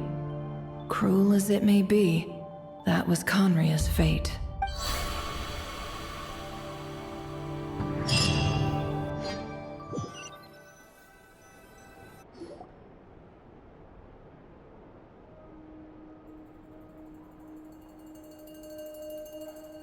Everyone, I'm back.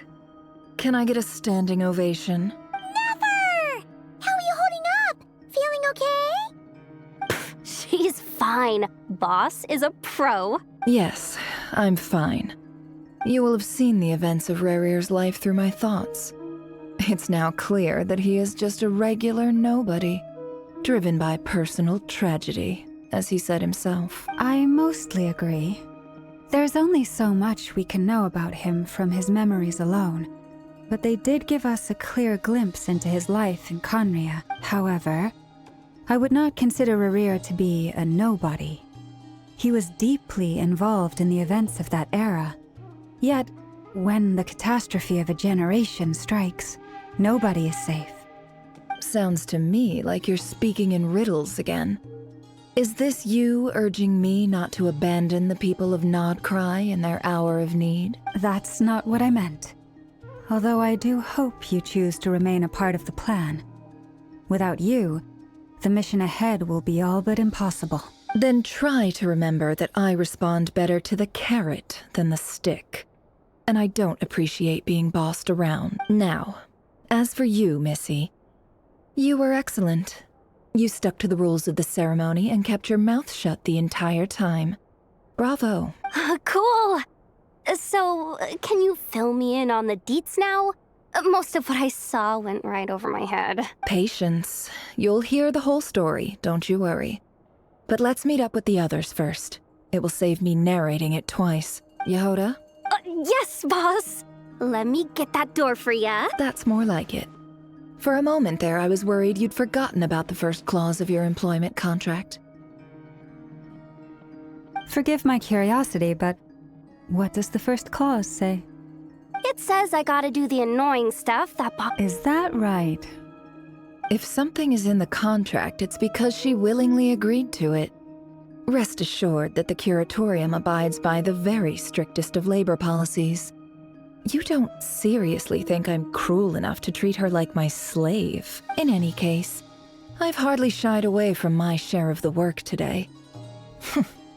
Hope I don't catch Flintz and Varka lounging about in their chairs, enjoying a leisurely cup of tea. There's nothing I dislike more than other people enjoying themselves while I'm hard at work.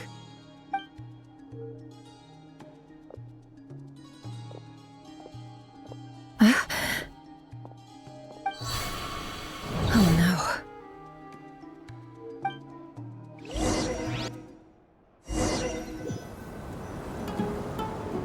Sorry to disturb you, but we seem to have run into some trouble.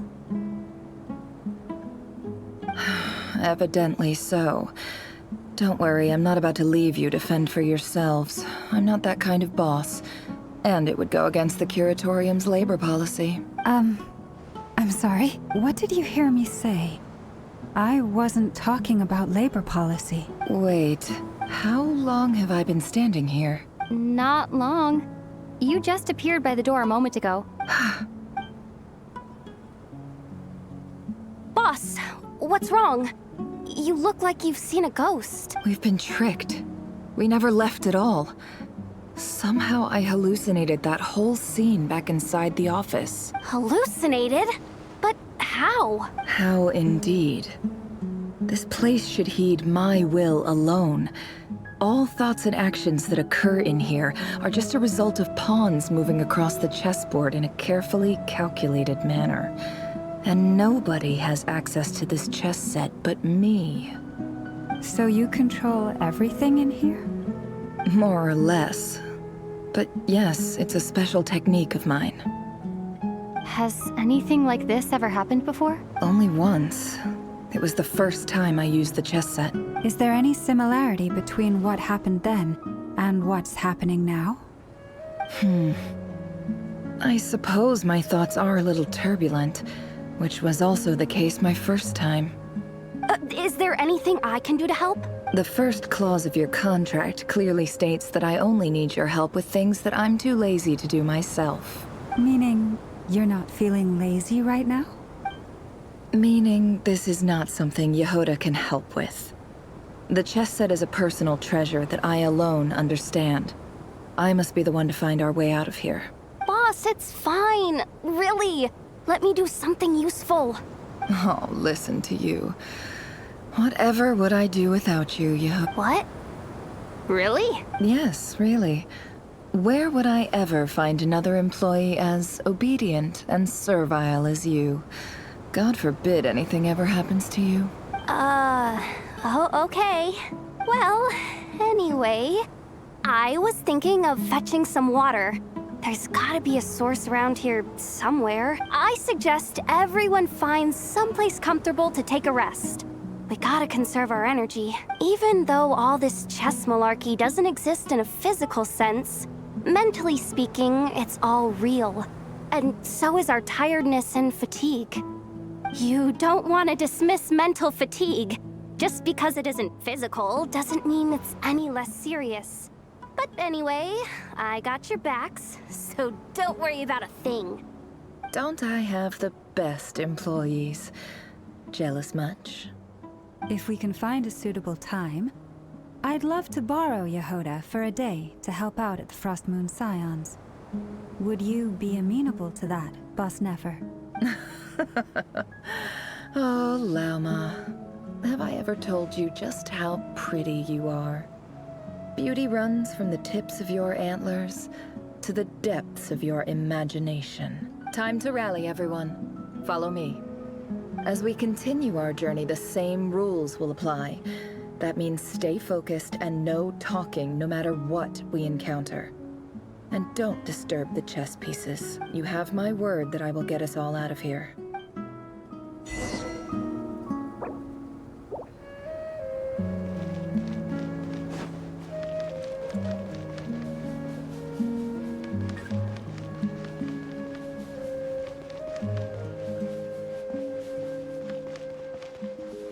This place looks familiar.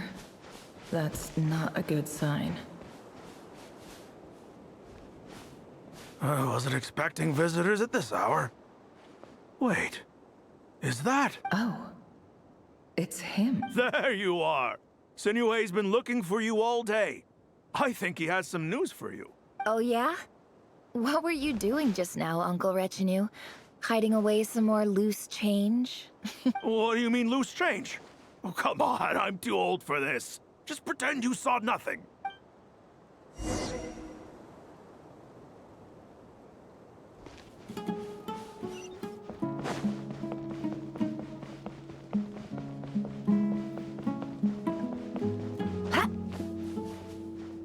Hey, kid. Mind telling me what Sinuhe's been up to recently? I'm trying to get in his good books and I need a way in. Get in his good books? Why? What do you want with my dad, Uncle Apepi? I've written a new song. I was hoping to showcase it at the next festival, but I'll need his approval. A new song, huh? I'd love to stay and listen, but unfortunately, Uncle Retinue says my dad's looking for me. Well, there's plenty of time and I'm not going anywhere. See that pile of stones? I'll be sitting there warming up my vocal cords. Come find me when you're done. Pile of stones. Got it.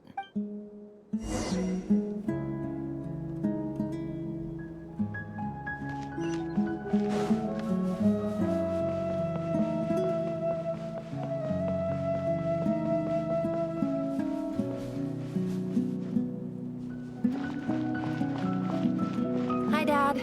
Uncle Retinue said you were looking for me. Ah, there's my little princess. If you'd gotten back just a little sooner, you could have shared the spoils of war with me. Spoils of war? Who were you fighting against, Dad? It was just a figure of speech. The aftermath of a sandstorm is no time to be waging war. I was talking about our war against thirst. I went out to fix our water supply problem, and now I'm back. Which means... We have a well again! That's right. I found a new one and brought back as much water as I could carry. It should last us for a good while. If it wasn't for these blasted sandstorms, our wells wouldn't be caving in. You wouldn't be spending all your time out searching for new water sources. As the chief of our tribe, I'm supposed to be leading us out of hardship and poverty, onto better things. You know how prosperous our ancestors were. I've told you all the stories.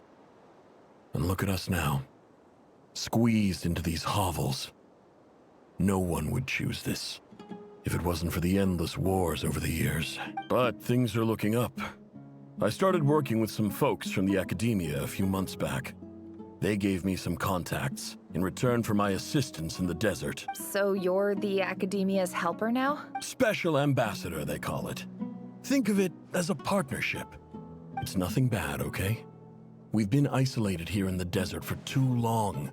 Seeking opportunities elsewhere is the best thing for us, and the fastest way to progress. So, do you get anything good out of being a special ambassador? Of course. My luck's improving all the time. One day, I swear I'm gonna lead us out of this place. We'll find somewhere new. Somewhere better.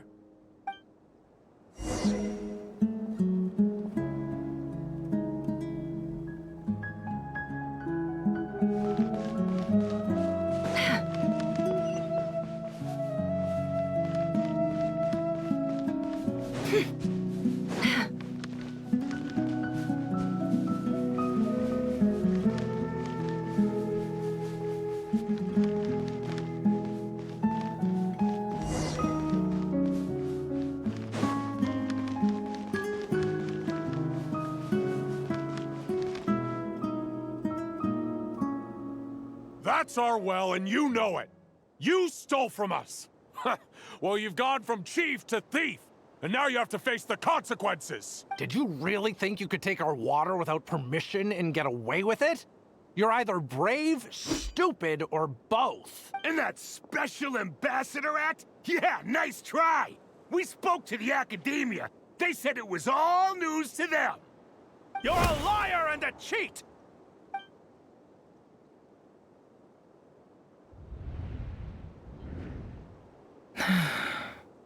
I heard Yehuda gasp, but I don't blame her. Most people are terrified by the sight of blood. Corpses strewn across the ground. The wounds are clearly from scimitars and daggers. The desert dwellers' weapons of choice. There's a handwritten note on the ground. Let's see what it says. Halil, this is Sinuhe, chief of the Shimti tribe. Surely you remember me. I was the one who helped you and your colleagues avoid the quicksand in the desert. This is my second time writing to you. I assume my last letter must have gotten lost in the mail, as I didn't receive a reply. I hope this one makes it to you safely.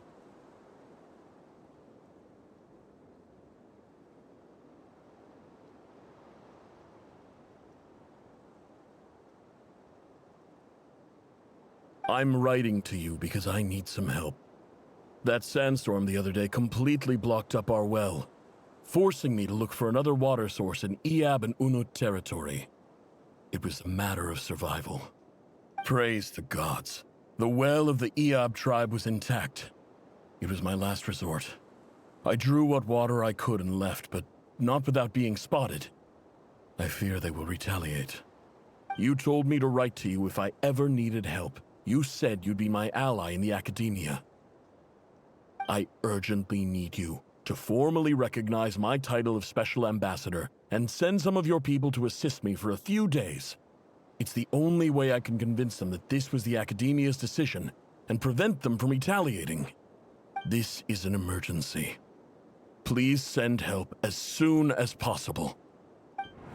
Looks like this letter never got sent. The writer died a grisly death, and the letter was trampled into the ground. It's badly defaced. Some parts are barely legible. What a ridiculous lie the surviving Shimti tell. Their whole village was butchered over a sip of water.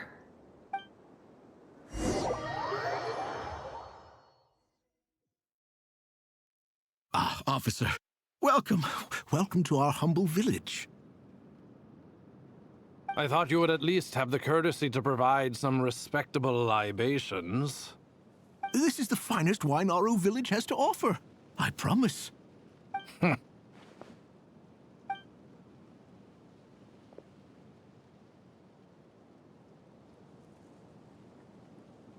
The Academia has agreed to reserve a single space for a candidate from your village. But I remain skeptical of this entire endeavor. I highly doubt anyone in this desert possesses serious academic potential. Please, have faith. If not in us, then in our god. The child we found shows great promise. I beg you, take her away from this place. Give her a chance. Don't let her talent go to waste. I don't recognize her. New arrival? She showed up here a few days ago and we took her in. She's a really bright kid. Please help. I'm begging you. So, where are you from? Nowhere special. Just a sand dune. What about the rest of your family? How many of you are there? Just the one. It's only you? Correct. So, no brothers, no sisters, no mother or father? Any who have slept on a bed of sand, I call my brothers and my sisters. Apart from that, I have no family. All right. Get over here. Sign your name on the form.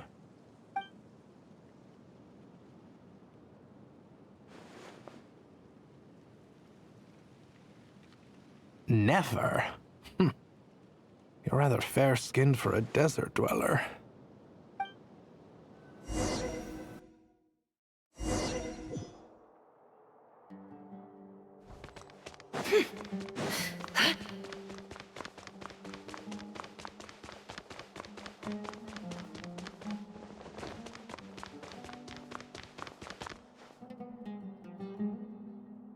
Nefer, this term's assignments have been issued already. Please read through the materials thoroughly, conduct your own additional research, and then write an essay on the topic. Yes, Professor, I'm aware. I just had a couple more questions I wanted to get your perspective on. Oh? Please ask away. Well, I saw the other students' problem sheets, and I couldn't help but notice that my assignment is much easier than theirs. Do you really think I'm a weak student? A weak student? Goodness, no. Quite the opposite. You have a sharp mind, almost too sharp. I think what you're saying is, a weak student wouldn't have noticed the discrepancy. And if they did, they certainly wouldn't complain about the lighter workload. You see, sharp as they come. You see things the way they are, and I'm sure you know why they're like that. Because of where I come from. Because I'm different. I'm sorry, Nefer. I don't like it any more than you do. It's just... Anyway, you said you had a couple of questions. What's the other one? I wanted to check... If someone sent me a letter to the academia, where do I go to collect it? Ah, your family wrote to you. Well, as long as they put your name on the envelope, someone should hand it right to you. Not exactly. It's not even a recent letter. I was just curious where the mail would end up if no one collects it. The House of Dana, I expect. I know there's a box for unclaimed mail somewhere in there, probably sitting on a shelf. Whatever you're looking for, that'd be the place to start. Okay, got it. Thank you, Professor. Oh, don't mention it. Honestly, I feel like I failed you. I'm supposed to be your teacher, but I haven't taught you anything. Hey, don't say that. You're a great teacher, and you do your best for all your students. But the rules are the rules. You're not allowed to teach students like me. It's not just the academia either. The whole world bends over backwards for the successful, and leaves the losers to suffer and die. Oh, my dear child. I haven't. I just think that if you want to make it in this world, you have to find a way to become successful.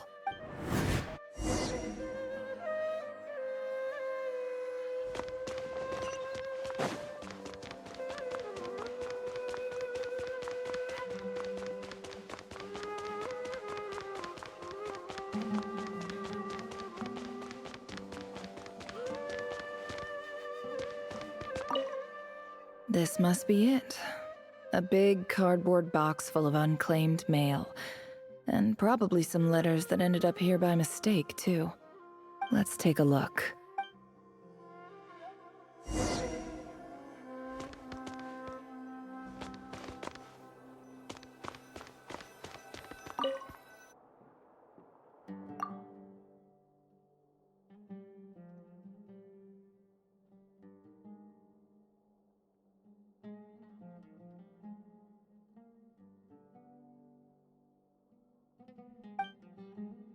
A dilapidation survey from Port Ormos.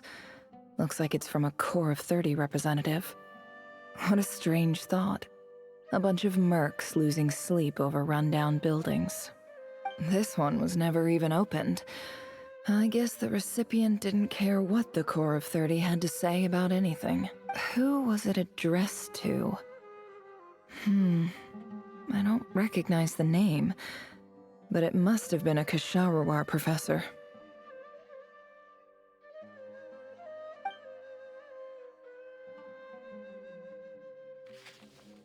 This one is addressed to the Immorta Sage. The title is Changes Observed in Satyavada Life Symptoms. Why do all these letters read like full-blown dissertations? Guided by the incense, we became lost somewhere in the forest. All the barriers between levels of consciousness disappeared as our minds soared around in circles, looking for a branch to seek refuge on. In clinical terms, these symptoms fit the description of incense poisoning.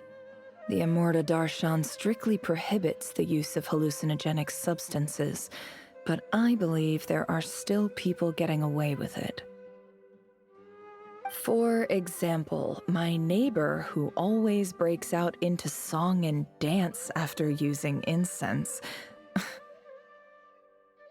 This seems like something the academia would want to know about. Why wasn't it collected? Wait, what's this written on the back? It's so small. The note says, "The sender authored this letter while under the influence of mushrooms.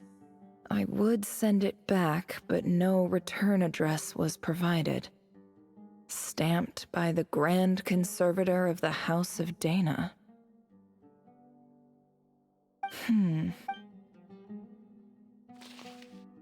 This next one is addressed to Grand Sage Azar. A few words of protest regarding recent changes in Sumeru's educational policy. In recent years, the academia has taken on a small number of students from the desert region, as per the policy to this effect. However, it appears to me that these students have not, in fact, been provided with educational opportunities that are, in any meaningful sense, equal to those enjoyed by their peers, as well as receiving dumbed-down assignments and perfunctory tutoring. They do not even have full access to the Akasha system. Education is the fundamental purpose of this institution, which should go without saying in a nation whose founding virtues are knowledge and wisdom. I ask you, is the lip service we pay to the policy of education for desert students truly the standard of pedagogy to which the academia aspires? As Grand Sage, policy decisions are your prerogative, but do not forget your roots. I do hope you will give some serious attention to this matter. Great letter. And the sender is... Huh? I didn't realize anyone else even knew how bad students like me have it in this place. So this is where letters from the Sage of Spontamod end up? Nice one, Grand Sage. Really enlightened leadership. Whatever. This isn't what I came here for. I'm not exactly holding out hope that a letter sent from the desert would even make it here. I can't believe how much discarded mail there is. I don't believe for 1 second that any human being has sat down and read through all the documents in this place. Wait, could this be it?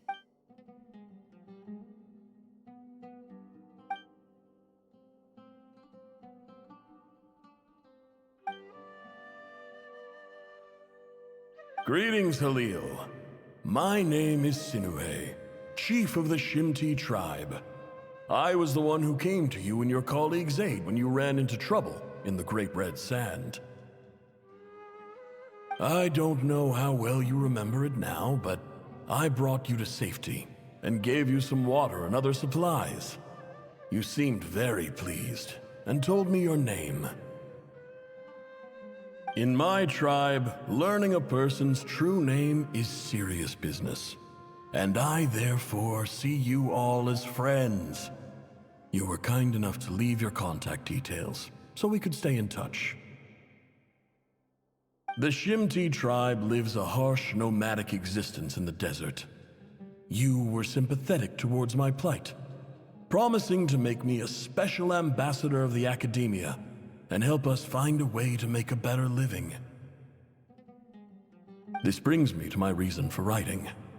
Our tribe has fallen on particularly hard times, and I would like to ask for your assistance. There was a terrible sandstorm a few days ago, which blocked up the well in our land.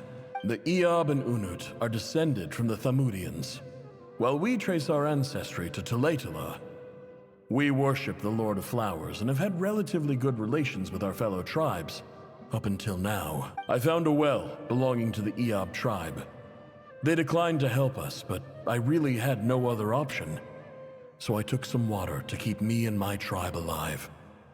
My actions are certain to incur their wrath. When we met, you assured me that you would be my ally in the Academia. That aside, the last time you were here, you mentioned that the Academia had started accepting students from the desert, and I told you a little about my daughter, Nefer. We have next to no resources here in the desert, and my power and influence are limited. Would you consider enrolling my daughter at the Academia? She is a smart girl. I know she won't disappoint you. From the outset, the Academia never took you seriously. Those things they promised were just empty words, and you were so emphatic that your luck had finally changed for the better.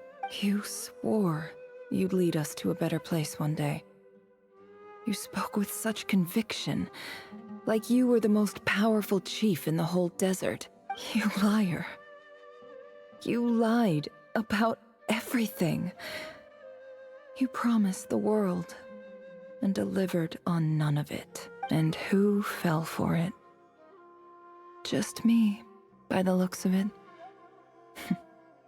Despite your best efforts. Which makes you a pathetic liar. I think I'll take over from here.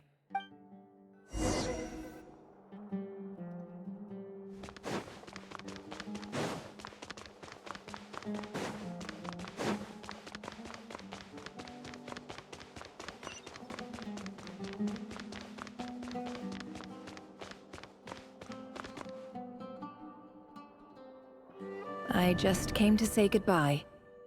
Thanks for everything you've done for me in my time here. Nefer? You packed your bags. I'm quitting. Something's come up in my hometown. Huh? But this was a hard-won opportunity for you. It was. But it doesn't matter. Oh, and I didn't want to overfill my bags, so I left some incense on your desk. What's wrong?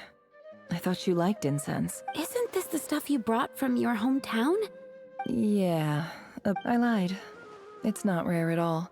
There's this bunch of ruins near my hometown that are practically overgrown with this plant. It's not worth much. Keep it, it's fine. But Nefer... All right, that's all from me. You take care.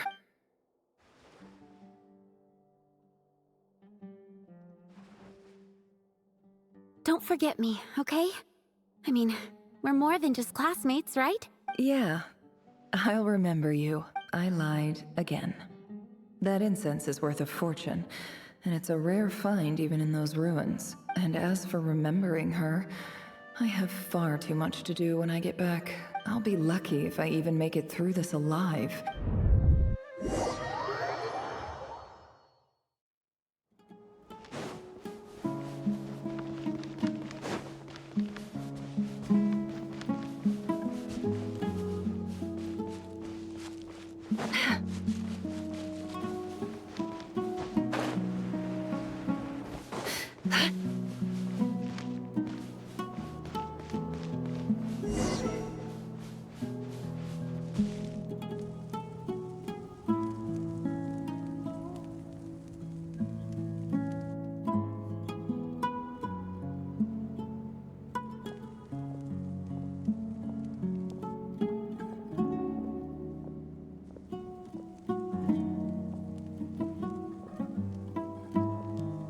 It's a pleasure to meet you, Mr. Arif. So, what does the Academia want? Since they've sent their special ambassador, I assume there's a big business deal to be made. If not, I'd be very disappointed. Please, sir, lower your blade. You're lucky I'm the one they sent. Not all special ambassadors share my admiration for the Eab people. The ever-shifting balance of power in the desert reduced the once great civilizations of this region to rubble and sand. But the story of the Eab has a very different trajectory. Others grew weak, but you grew strong, beginning in obscurity and moving to prosperity. You're the only ones who defied the trend. Huh. So, you do know who you're dealing with? This well is the perfect symbol of your strength, is it not? It used to belong to the Unut, but it looks like you have control over it now. You're not wrong. But I'm sure you didn't come all this way just to flatter us. Of course not. I came to bring you some very good news. Some information that recently came to light, which might just be your ticket to freedom. Records uncovered by the Vahumana Darshan show that a certain well currently under Eab control is built on top of some ancient ruins. These ruins are of great archaeological interest to the Academia. I checked the map carefully on my way over here, and I'm confident that this is the well in question. The Academia is offering 50 million mora in return for excavation rights. 50 million? No, wait. If these ruins are as important as you say, 50 million's a little low, don't you think? Don't get greedy, Eab. We know far more than you think. We know that you seized this well by force. Wasn't that the first step in your rise to power? To drive away the Unut and steal their water supply? So what if it was?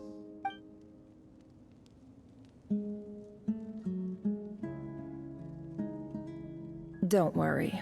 As unscrupulous as it was, it's something we're willing to overlook. The Academia is only interested in dealing with the de facto power holders in the region. I hope I am making myself clear. And I hope your words are the truth. If I find out the Academia is trying to play me, I'll hunt down every one of your people and make you watch as I cut their heads off one by one. I assure you, Chief, that would not be in your long-term interests. You see how I'm dressed, don't you? And what does a barbarian like you have to lose anyway? All right, I take your point. In that case, we have a deal. We will sell you the excavation rights. I'd like to thank you, Ambassador. This is good news indeed. Excellent news. And gladly. I am partial to wine myself, and I trust you are as well. So let's indulge in a few drinks together, in celebration of this momentous occasion.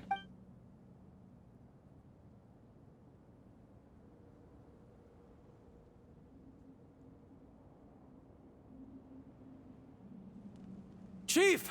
Chief, it's an emergency! It's the Unut. They've taken the well. What? Well, don't just stand there. Take it back. Yes, Chief. I have every confidence in the Eab's military superiority. What is it? The Unut's response was alarmingly fast. I don't think so. I am obliged to remind you, Chief, that the Academia will only deal with the de facto power holders. No! Please, Ambassador, just give me some time. That well is ours. Glad to hear it. If there is a traitor, Wow. All it took was a few words and I've got him wrapped around my finger. So, in summary, Ambassador, the Academia would rather negotiate with our tribe instead of the Eab, yes? The Eab are ruthless murderers who don't listen to reason. So let me ask you, Chief. Kill them all, of course. Precisely. The Academia does not tolerate those who stand in our way. At the same time, there is simply no way that the Academia can be seen to be intervening in desert affairs. I'm sure you understand where I'm coming from. We have our own rules out here. Right.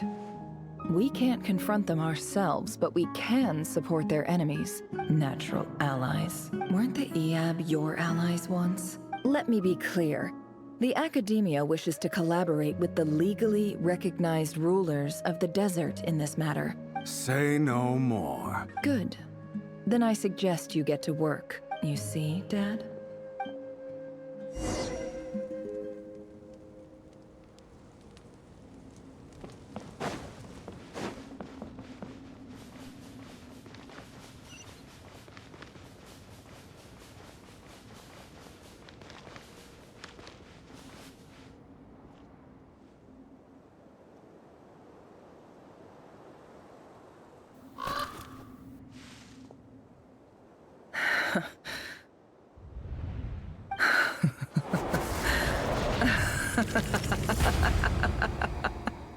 Look at yourselves. You may be vile, savage monsters, but your butchered bodies bleed like any others. You're no different. You're nothing special at all. The monsters who destroyed my home, they're just ordinary, petty human beings. I think we're even now. Maybe I've even done the desert a favor. Oh, Sinuhe, my gullible fool of a father. Perhaps if you'd been as ruthless as I was today, our tribespeople would still be alive. In this dog-eat-dog world, a chief needs to be tough to survive. But you couldn't do what had to be done. So I did it for you. Nefer, it's okay. All of this is in the past now. I believe I remember you promising to remain silent. Yeah, but even so... Yehoda, is there anything you can do to ease the tension?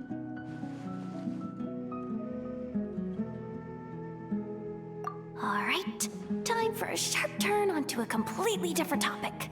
So, anyway, that's enough of that. When are we getting out of this place? Feels like we've been walking forever. I'm getting pretty tired. Oh, Alma, you tired? Yes. If we can find somewhere to sit down, I could certainly do with a rest. It's not far now. There should be a temple just up ahead. Yes. Really?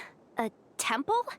That's where this story ends? I guess that's how things go in the desert. Desert dwellers can never escape their destiny. Or so everyone says.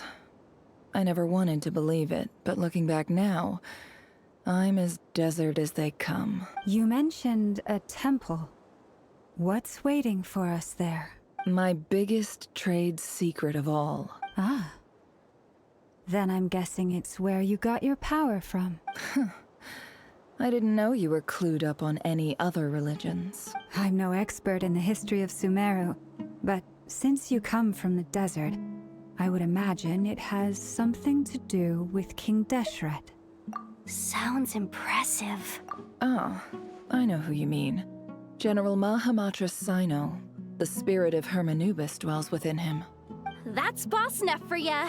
She knows everything. Sino's hardly a figure of obscurity. But I know about Sethos, too. What about him?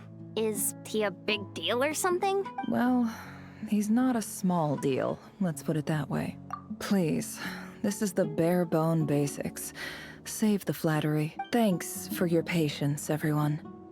I'm sure it's been a lot to take in. With any luck, that's our exit just up ahead.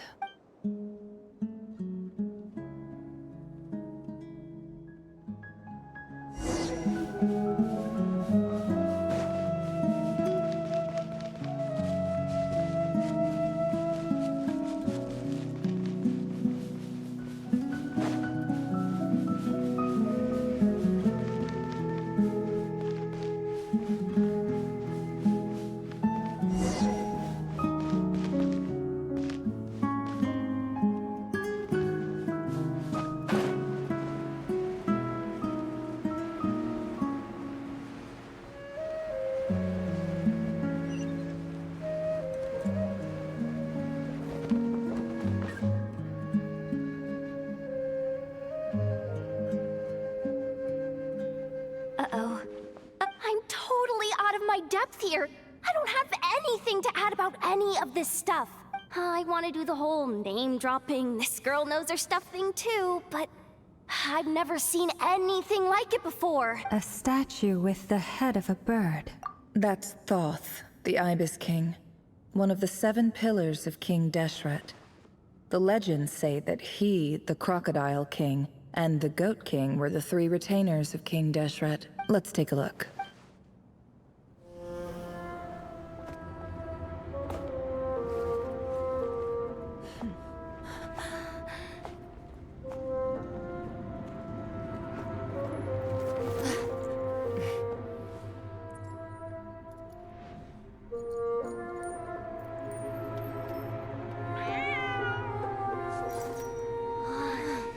It's just Ashru.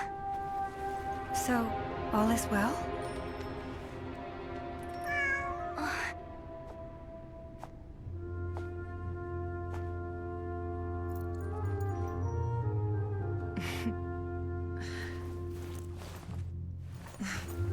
Typically speaking, at this point, the world disintegrates.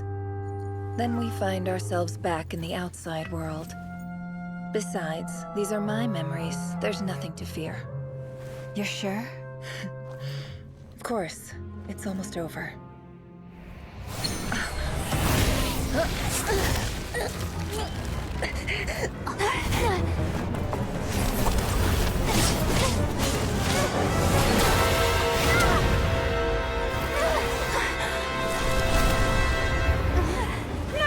Hold on!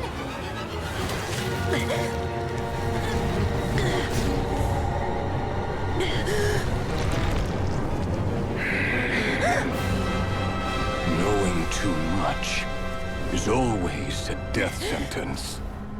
Speak for yourself.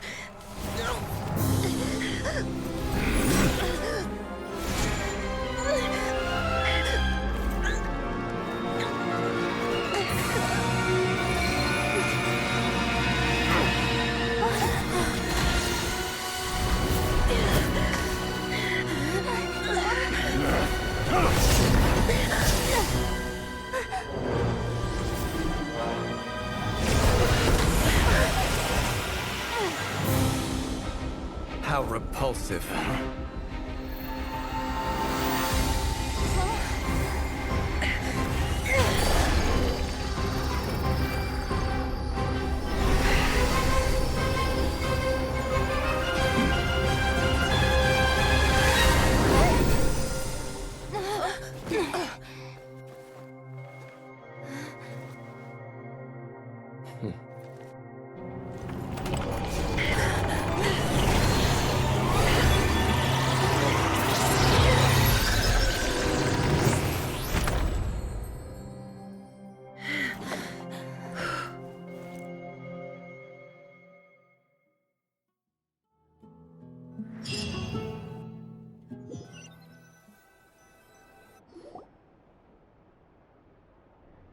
Timed that pretty well, didn't I?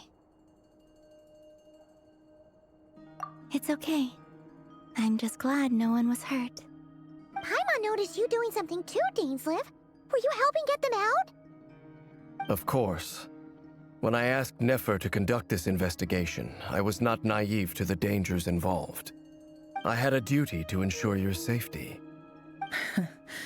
Good to know your sense of justice is still intact after all these years. I take that to mean that you saw the truth.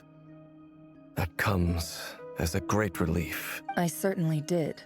And thanks to your help, I also managed to trap Rerir inside the chess set. Whoa, really? How'd you manage that? Well, to be honest, I sensed that something was wrong long before we made it to the temple. By using this fragment to probe into Rerir's past, well, the monster formerly known as Rerir. It seems I alerted him.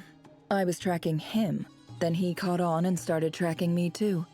But how did he track you through your thoughts alone? Rerir was a secret agent who reported directly to the Vinster King. He is an expert at finding a trail and hunting down his pursuers. No wonder. He infiltrated the chess set, read my thoughts, and built a new virtual chess set inside of it. That's why we weren't able to leave at first. Speaking of your chess set, it's quite a remarkable item. You overestimate me. I only have a connection with one of his underlings, the Ibis King. You all saw how this came to be. A long time ago, the Eab massacred my tribe, the Shimti, in our home village. A few years later, I enrolled in the academia, where some new information came to light. The Unut and the Eab fought a bitter battle over the rights to a well, all for the sake of a non-existent 50 million mora. The final blow to the Eab came at the victory feast, when an Unut assassin beheaded their chief right before my eyes. Having gotten my revenge, I returned to my hometown, where to my surprise, the nearby temple was still standing. As I stood there gazing at the temple, I noticed a cat just outside. This cat, as it turned out, was home to the spirit of the Ibis King. He led me to a gate deep inside the temple, and there he made a deal with me. This chess set is my gift from the Ibis King. The chessboard within is made to the same specifications as the one in the mausoleum of King Deshret, and represents his power of piercing analysis. With this chessboard in its container, I gained a certain ability to perceive hidden secrets. Every god plays favorites. It is the same with all powerful forces, including fate itself. If you're alluding to the Abyss, then yes, I agree. Gather the others. It's time to share everything I've learned.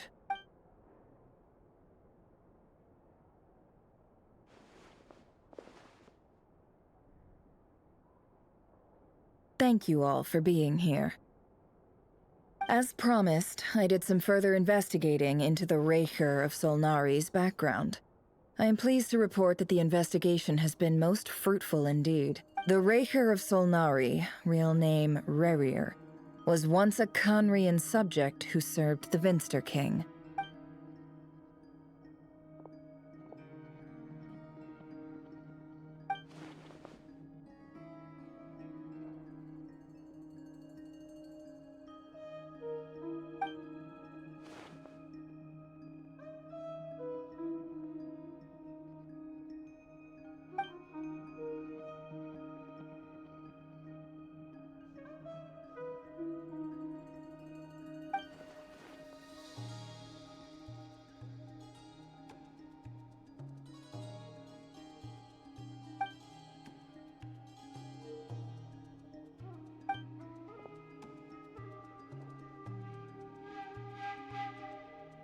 So that's why he's so obsessed with the moon. A tragic tale, to be sure. But it does not excuse his many transgressions. No matter how much Rerir suffered in the past, the fact remains that he is what we know today as the Wild Hunt, wreaking havoc upon innocent lives in Nodcry. He becomes more dangerous with each passing day. If left unchecked, it is simply a matter of time before all of Tevat suffers the consequences. This is a threat that the Knights of Favonius cannot ignore. A question for Miss Columbina. Forgive me if this is presumptuous, but have you ever seen the spatial gateway that appeared in Rerir's memory? Never. But I have heard stories of something called the Moon Gate, and this seems to fit the description. Miss Lama? Anything? In the lore of the Frost Moon Scions, the moon is believed to hold many secrets. The term Moon Gate is one I have heard before. But as is the case with all of our legends, there are no records of any first-hand witnesses. Then back to Miss Columbina. As a moon goddess yourself, do you have some idea of where the Moon Gate leads to? Not at this stage, sorry. But there's more to the power of the Frost Moon than that? Yes. A moon goddess has the right to open the Moon Gate, since it is a path to the moon. But as never mentioned, holding open a spatial gateway takes a huge amount of power. And right now, I need to conserve my energy to fight the Raker of Solnari. I agree. Better to save your strength. But if you'll humor me for a moment, I have a bold conjecture of my own regarding the world beyond the gateway. I highly suspect that neither Tholindis nor Rerir made it through unscathed. The evidence pointing to this is the fact that the Rehir of Solnari exists in the form of countless fragments. With the abyssal power he wields, no ordinary foe can touch him, let alone tear him to shreds. And yet, the Wild Hunt proliferates wherever his scattered fragments lie, drawing hordes of monsters to many different locations across the land. So your theory is that Rehir was physically torn to shreds by some powerful force? Hence, why the Wild Hunt is a distributed phenomenon, rather than a unified one? Makes sense to me. Explains why the Wild Hunt is so pervasive, and why he's been trying to piece himself back together. Without the power of the Abyss on his side, he almost certainly would have perished the moment he was torn apart. I could not agree more. The power of the Abyss is most surely a curse. It is a compelling explanation, and one that accords with my present understanding of Abyss creatures. Whether the life form in question is primitive or advanced, if a curse has extended its lifespan unnaturally, it will continue to survive in spite of everything. This raises some interesting questions. I will run some experiments and see if there is any validity to my suspicions. That being said, regardless of whether my research bears fruit, I would like to thank Miss Nefer for conducting such a thorough investigation. My pleasure, Mr. Albedo. I too hope that the information I have shared today proves useful as we look to formulate the next stage of our plan. Hey! What is it, Dainsleif? You look really upset! It's just... when I think of the man I once knew as Rehir, I struggle to understand why things had to turn out like this. The two of you used to be friends, didn't you? I don't know if these words will bring any comfort, but my heart goes out to you. Mine too. We could never know all the hows and whys of the way things are. Those are the first comforting words I've heard in a long time. Thank you, both. Well, I think this is a good place to end today's meeting. I'm sure Nefer needs some time to recover. She's been through an awful lot today. That's very thoughtful of you, Lama. Of course. Sounds good to me. Take some time to rest and digest before we reconvene to nail down a plan.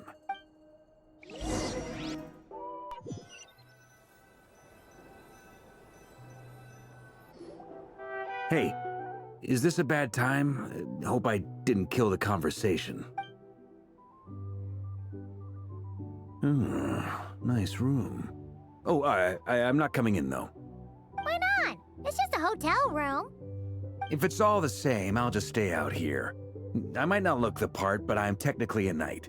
Barging into people's private quarters isn't the kind of thing we do.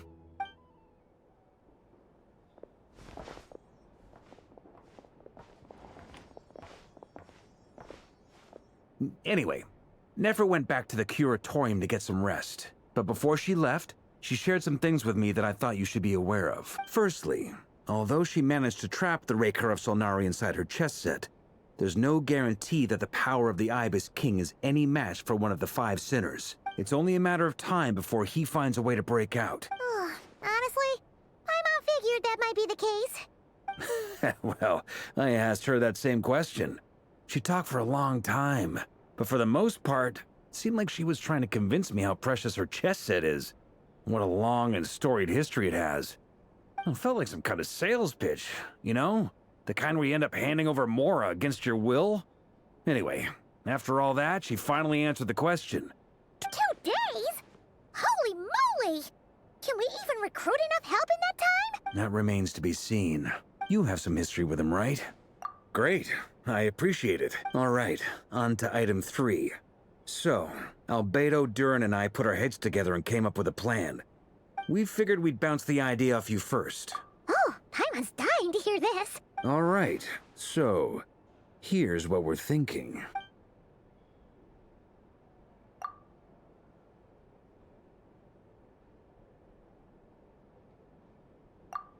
We felt a little uneasy about roping you into this. I mean, firstly, you're not locals, and secondly, none of us are your boss. Roping us in? Why would you even say that?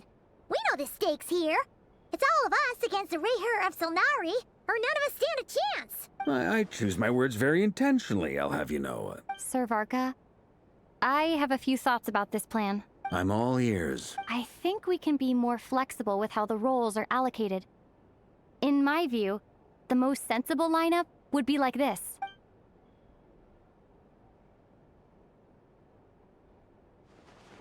I see your point, yeah. But if that's how we're going to approach this, you'd better make sure you're ready. To be clear, I don't doubt your abilities. Far from it.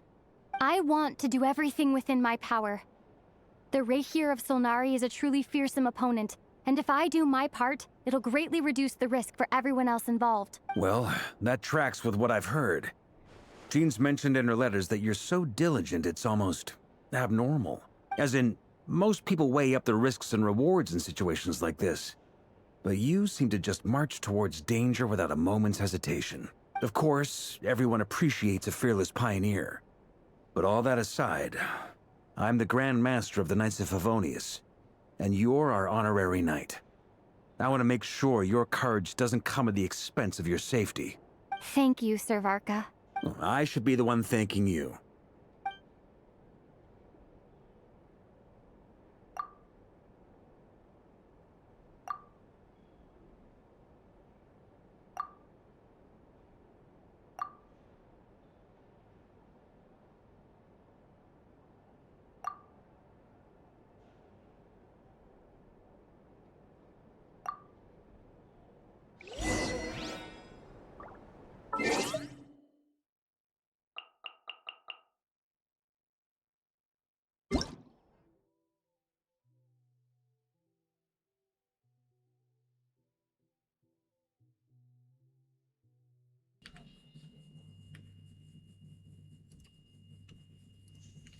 I can finally fix the audio.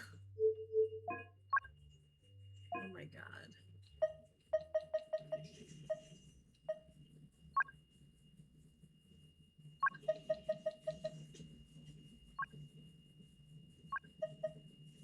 Why is this so low?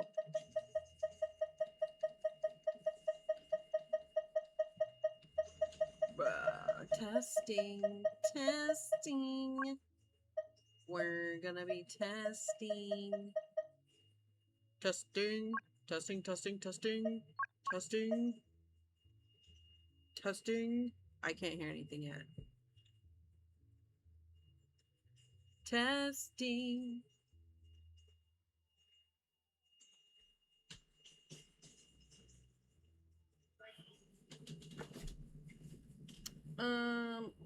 Okay.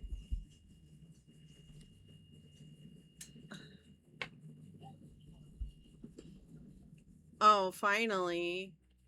Okay, let's see. Okay. Well, I can finally hear myself. Let's try doing something in the game.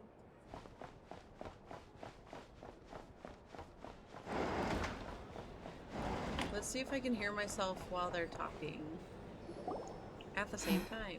This is a thorough plan, but I do have one last question before we take action. Am I so loud? How can we be sure that our enemy won't leave the designated area? Great question. Albedo's been hard at work analyzing Rarer and the Wild Hunt's behavioral patterns. His conclusions are as follows. Firstly, from the earliest known confrontation until now, Rarer has never displayed any ability to manipulate the dimension of space. So it's unlikely he has any power in that domain.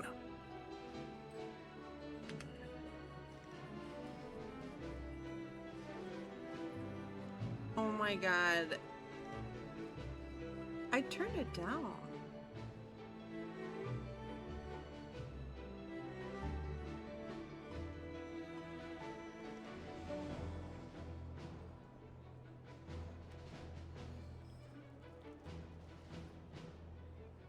Secondly, he seems to have a particularly strong vendetta against our group. If we put him in a fight-or-flight situation, he'll choose to fight every time. Thirdly, finally, and most importantly, he is consumed by hatred, both for the moon and for his enemies. Turns out, we tick both of those boxes. We have a reincarnated moon in our ranks, and a spy who accessed his private memories without permission. He'll be baying for blood, not looking to escape. As someone who's had their fair share of interactions with the Wild Hunt, those all seem like valid observations to me. Understood. Then I will defer to... Well, everyone, that's the plan in full detail. Plan approved. Okay! Any firepower you need, I got you covered. Let's light this babe. The Frost Moon Scions are behind you as well. And the rest of you? No objections? All right. Wait! We can still back out of this? Everyone says things they regret, right? I don't want anyone feeling trapped because their mouth said yes. A very people-first approach. Who'd you hear it from? D-Luke? Shh. We don't use people's real names at work.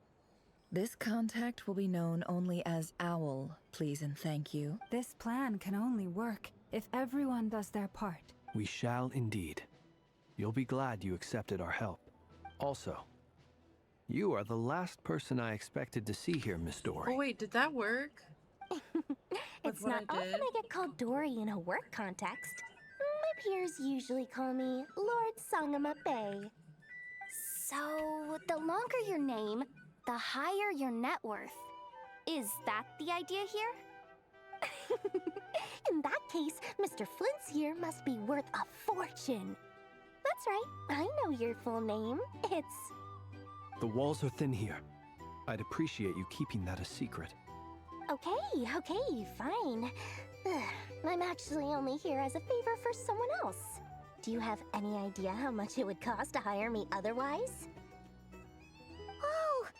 Does this mean someone out there actually has the power to boss Dory around? It most certainly does not.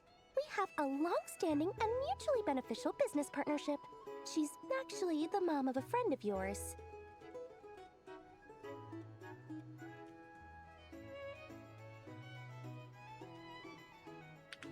Gianni, does that sound better, or what? Said mom supplied me with a great little trinket, but now that lady's ruined everything.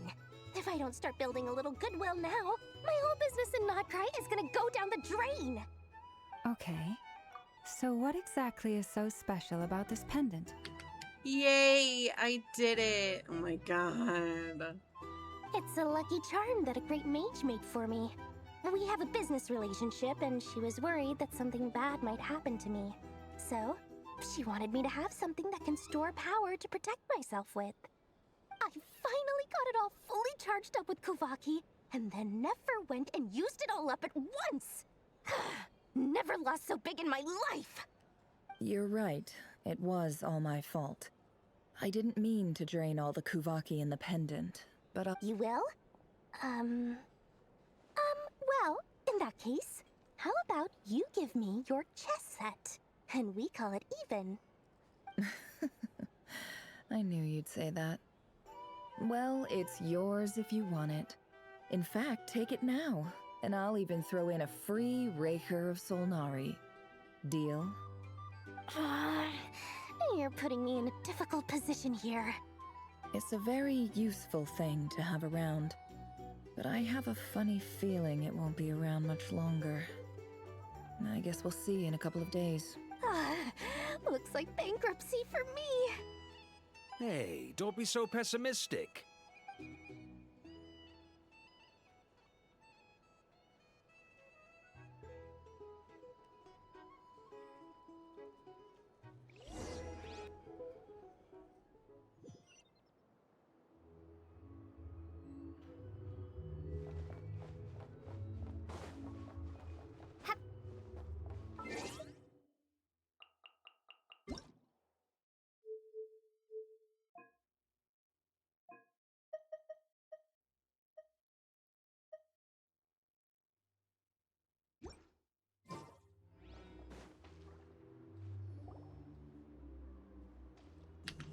Literally. How are things going? Feeling ready? Oh, I was born ready. We only have 2 days. You think Lord Sangama Bay would let an opportunity like this slip by? Don't forget, when something's in high demand, the people with the goods on hand get to charge the highest price of all. Even higher than the sellers taking advance orders. Ta-da! See? It's right here! Ah, it's so pretty! Did you make it? No, I have a supplier. We go way back, so he made me a very attractive offer. Aha! No wonder you were talking about Lucky Charms at the meeting. You've been getting Kaveh to make them for you. That's not the full story. It actually started a while back as a project between me and the Dendro Archon. Mage Alice once warned me that this world won't stay safe forever. There may come a day when everyone faces a great crisis. I passed this on to the Dendro Archon, and she secretly brought together a research team made up of Sumeru's top scholars to invent a technology that could keep people safe. I won't go into the details because it's all very complicated, but if you want to know more, you can ask the Dendro Archon about it sometime. Anyway, point being, it was the Dendro Archon who asked Kaveh to build this little contraption. As one of the top Kashara War talents, he was the obvious choice. Took him long enough. He stressed over it for ages. Marak delivered it to me a couple of days ago, along with a letter from Kaveh. So nosy. My fault for sending him the research permit to begin with. Surely Nahida must have told him you were involved in this project. He was probably just nervous because you're always so secretive about your business. Could be, could be. Anyway, I just replied, let's hope there never has to be a use case, because it would involve grave danger. Fair enough. But it sounds like he was just being cautious. He probably felt responsible as the one who made it. Or maybe he was asking as a favor for his housemate. He's done that before. Not sure why, though. His housemate doesn't seem to really care that much about this kind of stuff. Either way, all's well that ends well. I'm just glad to finally have my hands on the product. I wouldn't want to be without it, given the potential dangers that lie ahead. Huh? Paimon's just super surprised. Well, a long time ago, I made a promise to myself. I promised that I was gonna live every day of my life with a big beaming smile. Obviously, Mora plays a big part in that. There are always gonna be times in life when you have to give something back. Alice has been a huge help to me over the years. She was the first investor I ever had. And I want my investors to know that Lord Sangamabe is the best in the business. And more than that, no one knows what the future will bring. Oh, that? I was just making sure Nefer and I are square. Don't be thinking it was some sort of benevolent act. My priority is doing the business that I want to do. All right, if you say so. I do say so, and that's the whole point. I'm a businesswoman. Don't go trying to figure out what kind of person I am. You'll exhaust yourself. Much easier for everyone involved if you just take my word for it. Oh, and could you two help me get this stuff where it needs to be? Thanks so much. You're my favorite assistants.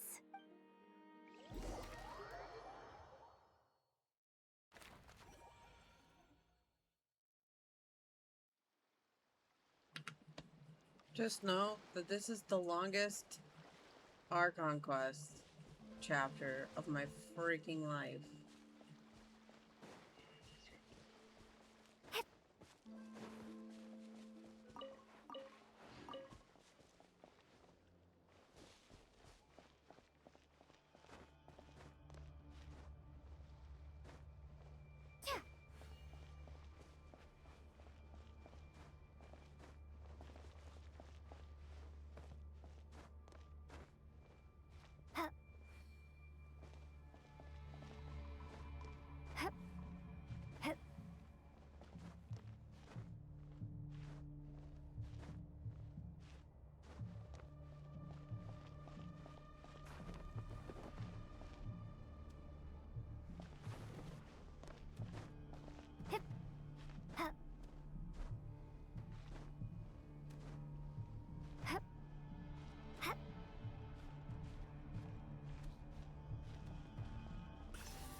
Yeah.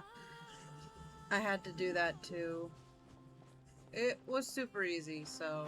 And it didn't take me very long to do it. Because I already had that quest. Because I went around and got all the waypoints. Traveler, Paimon, it's good to see you. And, collected all of the blue question marks that I was near. When I first opened up Nodcry. That's why I decided to just do all of the other side quests that I had from Sumeru and Fontaine to make room, because it was killing my soul.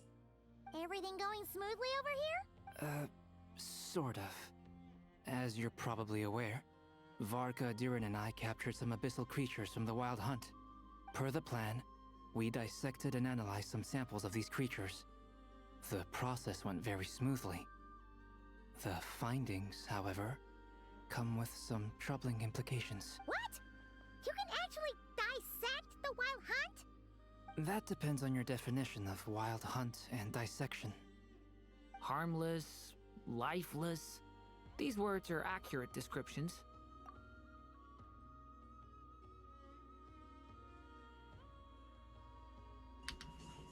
I was going to do that, but then I decided not to. It depends on who's next for the story quest. Oh, you said side quests. JK. Yeah, I'm not touching the side quests until I'm caught up, honestly. Because there's just so many.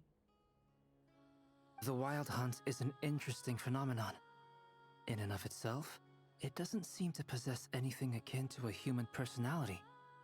But taken as a collective, the medium through which the Wild Hunt is summoned does appear to have a soul. Master griped a lot about the wise Horoptotire, and seemed somewhat fascinated with the Faust Elegy.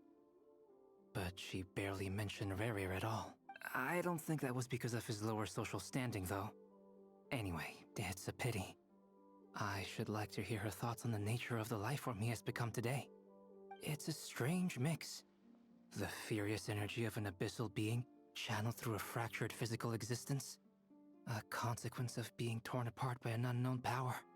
Perhaps the only explanation for his survival in this state is that he sacrificed a degree of individuality in exchange for a continued existence. Oh, sorry. Once I get talking about interesting research, I have a tendency to go on indefinitely. Back to our research findings. Essentially, they confirm my hypothesis. Rerir's corpse is completely contaminated by the Abyss, and the effects are irreversible. You could think of this as Rerir in mutated form. But in my view, even that would be inaccurate. In reality, his whole being has been consumed by the Abyss. In other words, he is now nothing more than a manifestation of abyssal power. Unfortunately, at present, we have no means of completely eradicating abyssal power. Oh, that's terrible news! So, that's it? We can't defeat him? Miss Columbina's situation is a difficult one. She can never achieve wholeness when the world does not accept her presence. It's as if her creator banished her to a place she can never be accepted. Given the circumstances, it's only natural to despair. But we must see this plan through to the end. It's so sad. I hate that they reject her. Time to kick off the backup plan. Oh, Paimon almost forgot! This is for you. Dory asked us to bring it. Ah, how wonderful. Well, thank you for making the trip. Durin and I will be heading off shortly. I'm sorry I won't be there to protect you in person this time. All right then.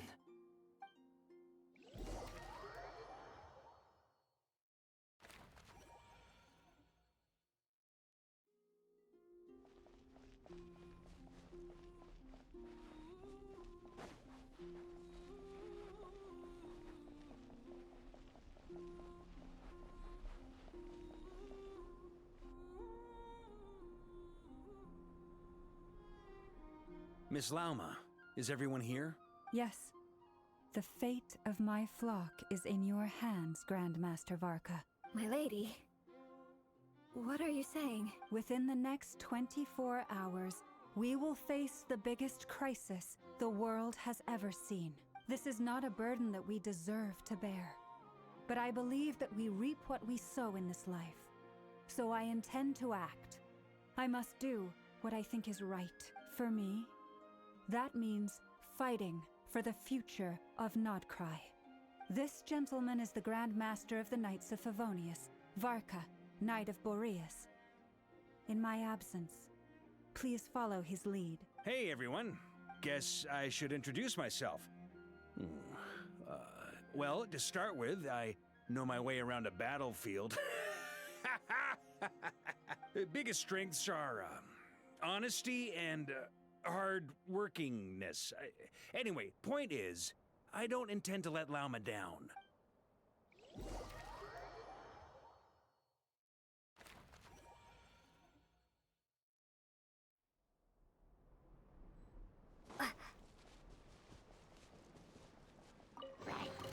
A reward on the road.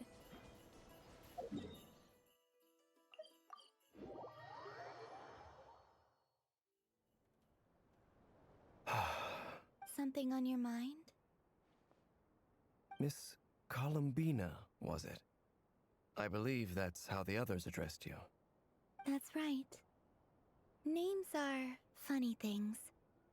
Have you always been called Dainsleif? Yes. I take it your own name has a more complicated history. I have a different relationship with names than other people. To be honest, I'm not even sure that Columbina is my name. At least, not in the same way that Dainsleif is yours. But it's what everyone calls me, and I go along with it. A lot of my life has been that way. I get so used to things that I forget to question why they are so. I never used to think much about where names come from, or what they mean to people. Maybe something's wrong with me. You're different from other people. You're more perceptive than most. Do you ever find yourself missing Conria, Mr. Dainsleif? Difficult to answer. I have dreamed of the past many, many times. Sometimes I'm fighting tooth and nail. Other times I'm lying on the ground, defeated. I don't recall any happy moments from that time. It has been too long. Is that because hatred survives longer than love and affection? That would not be for me to say. I make no excuses for the grudges I bear. But whatever the reason, I remember little that was beautiful or sentimental. Thank you for your help with the Rerir situation. Without your efforts, I never could have learned the hidden truth of his story. You're welcome. I know he's your friend. Friend, he betrayed me. And I never really understood what he was going through in life. Some friendship, that is. Okay. So, do you plan to fight him with us? You see, you're torn. Now you know what really happened. You see the things he's done in a new light. I need some time. Of course. I completely understand. Anyone else in your position would feel conflicted too. Actually, I went through something similar myself recently. Something happened that changed my perspective on a situation. A situation I took for granted at the time, but now I feel very grateful for it. You mean the Harbingers who still support you, even though you've left the Fatui? Yes, I always thought they were only helping me because Harbingers are forced to work together. But then I abandoned them. A warrant was even put out for my arrest. Yet even now, they support me. Clearly, they view you as a friend. I feel a little guilty now. I regret not seeing their help for what it was. I see the guilt that you're feeling now, because I feel it too. Hopefully, talking about it will do us both some good. Have you noticed that the Traveler and Paimon are over there? I think they've been listening. Huh. Shall we say hello? Sure. Hello. Ah! They caught us!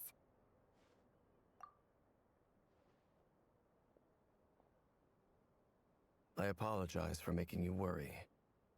No doubt you wish to know where I stand on the plan to take down the Raher of Solnari. I'm afraid I need a little time, but I will seriously consider joining you. You will? Oh, thank you so much! They needn't be.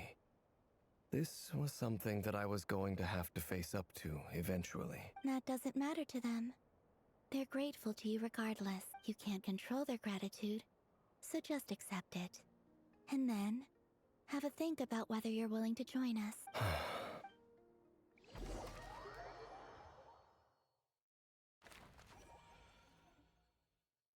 It's nearly showtime!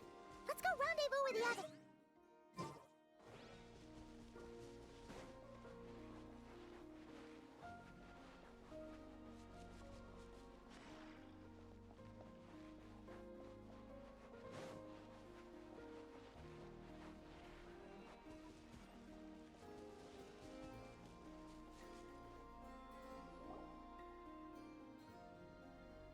Ah, you're earlier than I expected. Hey, Flint's! Been waiting here long? Not too long. I came a little early so I'd have some time to think. Are you nervous about the battle? Quite the opposite. I'm reminiscing on my past battles. When I was awakened by the Ratniki, I had not touched a weapon in many years. But after waging war against the Wild Hunt for so long, I came to realize something. My restless flame indicates that somewhere inside of me, there is a deep yearning to root out the evil in this world. Oh, that doesn't sound like such a bad thing. Well, in the past, when I was a Fae whose primary concern was hibernation, it was hardly ideal. But it certainly serves me well here in the present. And I am delighted to be able to join forces with you in this endeavor. Looks like I'm not the first to arrive. Ah, Miss Lauma. Did you sleep okay last night? I struggled to settle down at first, because of the nerves. Please, I'm just doing my part. Never! Over here! Aino asked me to relay a message. She said Anefa will be on high alert and keep a close watch over all secondary districts where defense is required, providing support as necessary. Meanwhile, Aino herself will provide range support to us directly, using her latest invention. Excellent. My thanks to all involved. The chess set's looking a little unstable. It won't hold him much longer. We should be prepared to engage at a moment's notice. No sense sitting around waiting. I agree. Paimon, find a safe hiding place. Got it! Be careful, traveler! Oh shit, is it going down right now? Ah! I will.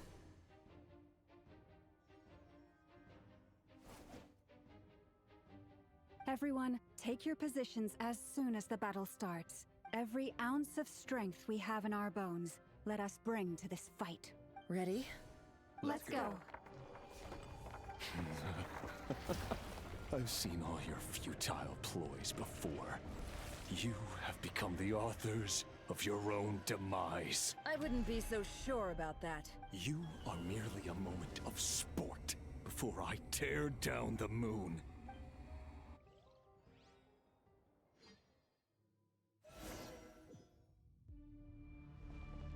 Stay on your toes.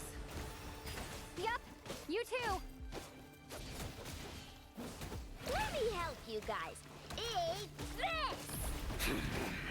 Pathetic! Be silent. Move! You... Futile! Hunt him down! A grave trend. Can't hide the truth. Pathetic! Shameless. Hunt him down! Move! Observe. Betrayed. Be silent. To dust. Close your eyes.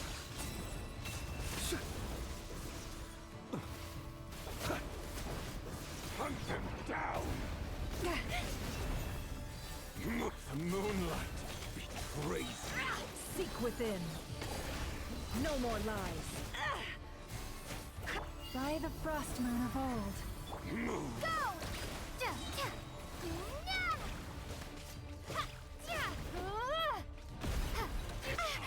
Futile! Observe. Close your eyes. Night falls. Observe. Hunt them down! Do you fear the dark?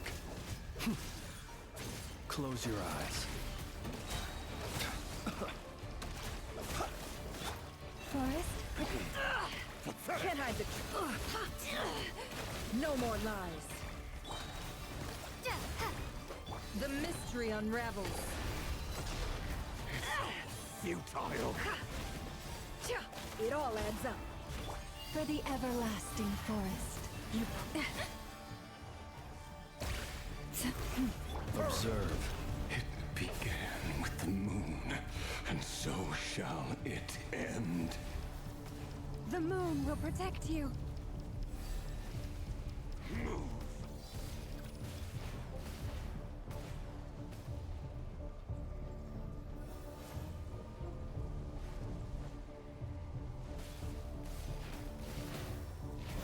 Close your eyes. Be silent. Huh? Close your eyes. Do you see now? Leave this place. Fairfamir, when will it be as you foretold?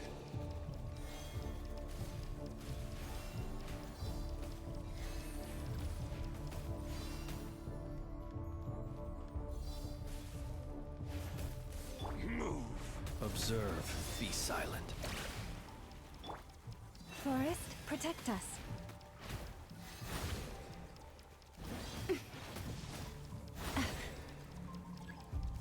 Your foul spirit is not welcome here.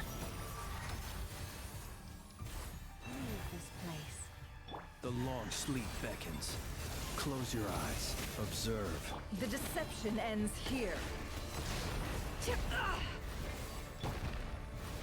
Water jet! Bombs away!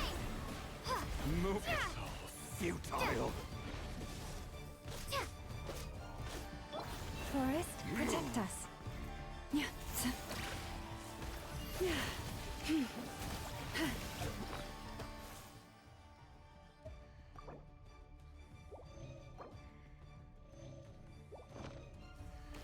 Be silent. Pathetic! To dust. Water jet! It all adds up. Futile! Can't hide the truth. Seek within. How unfortunate. With one heart, we pray. Stay your... Observe. Close your eyes.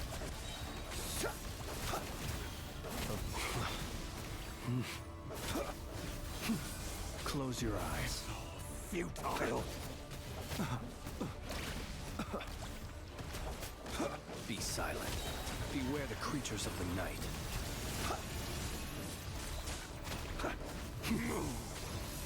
Moonlight! Poor lost lamb. Race!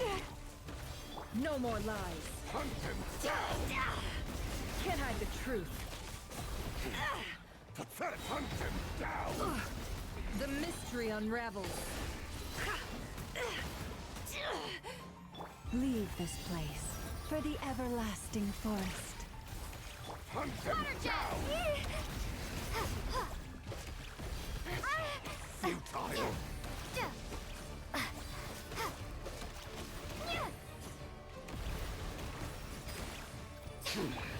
Your little game of heroics is over. Who wants to go first? No. Get out of my sight! No! We've been separated. Take. You okay? Nefer, where are the others? Stuck outside the barrier. I guess he really doesn't like us. I told you before, knowing too much is always a death sentence. Be careful what you wish for.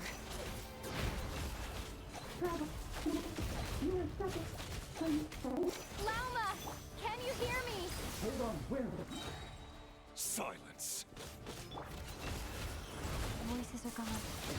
But at least I know they're still there. I need to focus. Stick to the plan. Remember my most important task. Just keep stalling him. If I can stall him for long enough, the moment will come.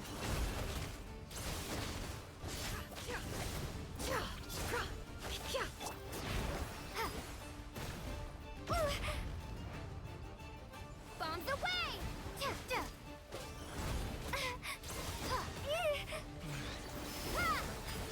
The mystery unravels.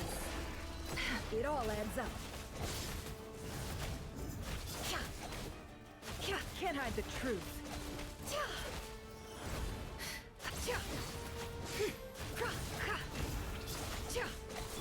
Go! Wipe out! No more lies. The deception ends here. Can't hide the truth.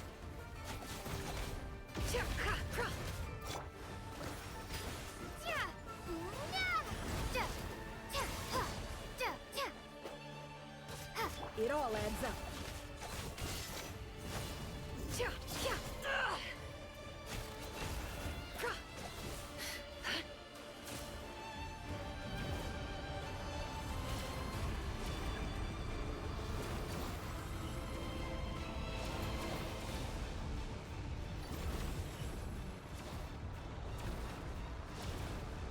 I've got this.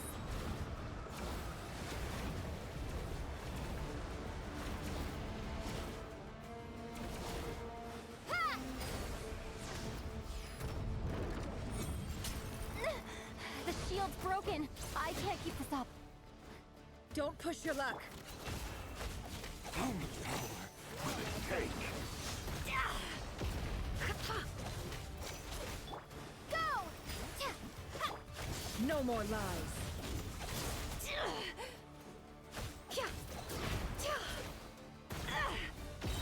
It all adds up. Seek within.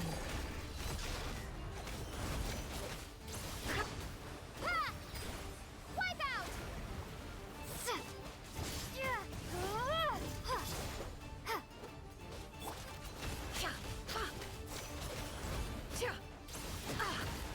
Destroyed and reborn.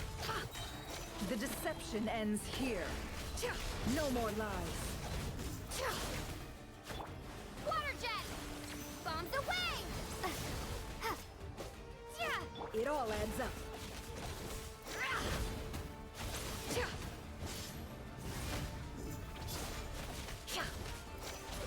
Can't hide the truth. The mystery unravels. Go!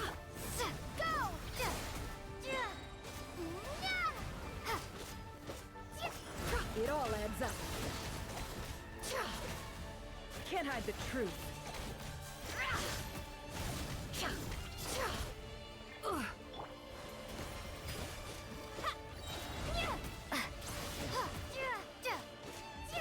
Bombs away! Seek within. It all adds up. Can't hide the truth.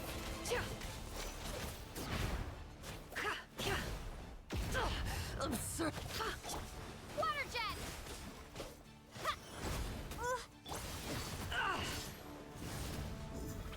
No more lies.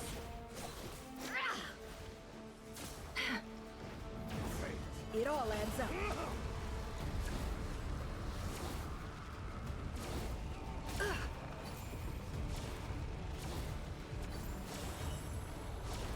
Curses. There's no other way.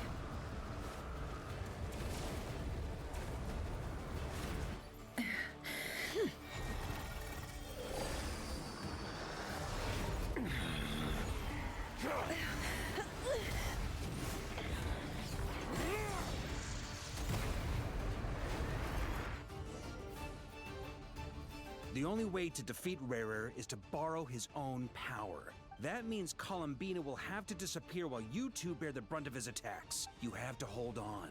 Find a way to keep him focused on killing the two of you.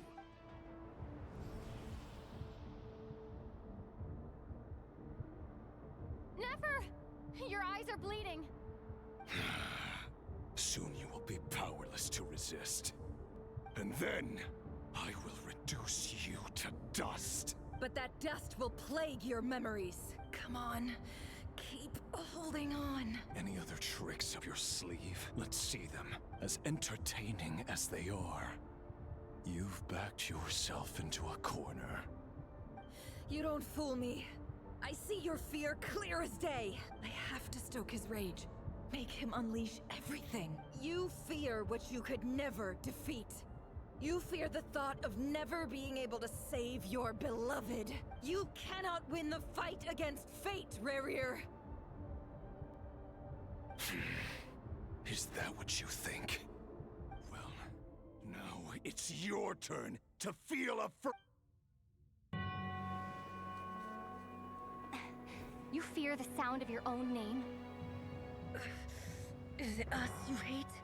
Or is it what you've become? Let's see what becomes of you!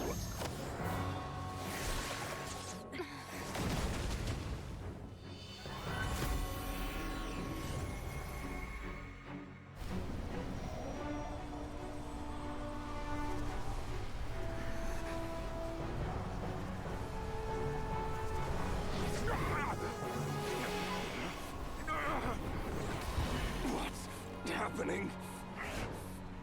That power. I've seen it before.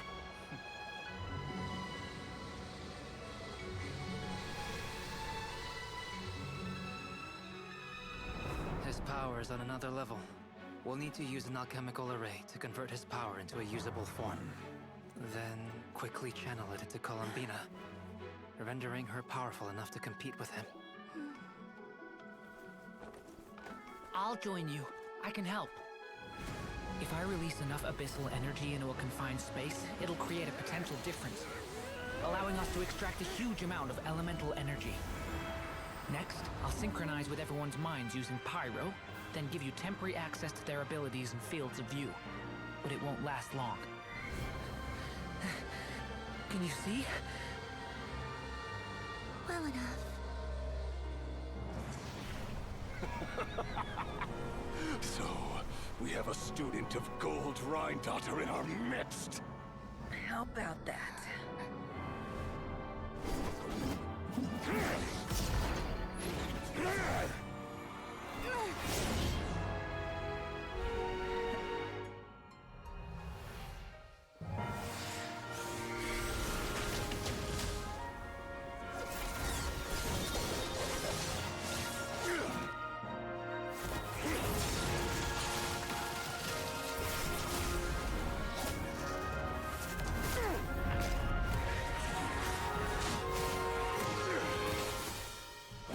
You use my own power against me? Just like how you stole Kuvaki. Look familiar?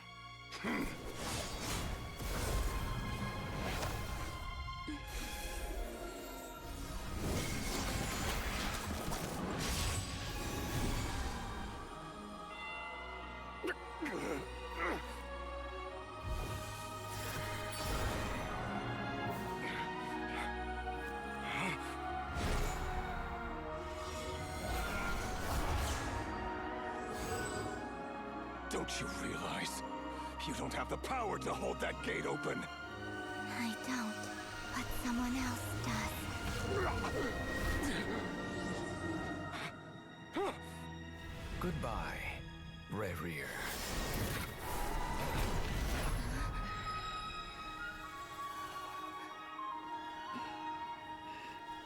We won.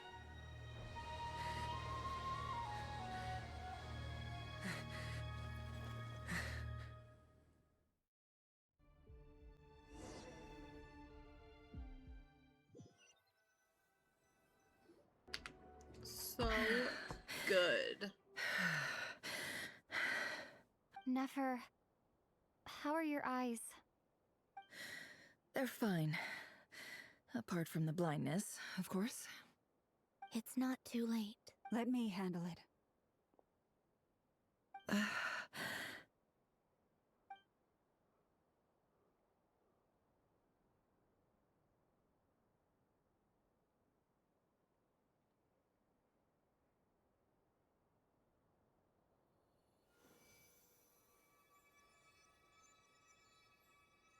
Miss Nefer. It's not like you to lose your composure. That was the most reckless thing I've ever seen you do. Reckless how? The situation was critical. Our lives were at stake. We had to do something. Even so. Okay. I guess you're right. Under the circumstances, it was a wise decision. You traded your eyes for an incredible victory. In business terms, I suppose that's a huge return on investment.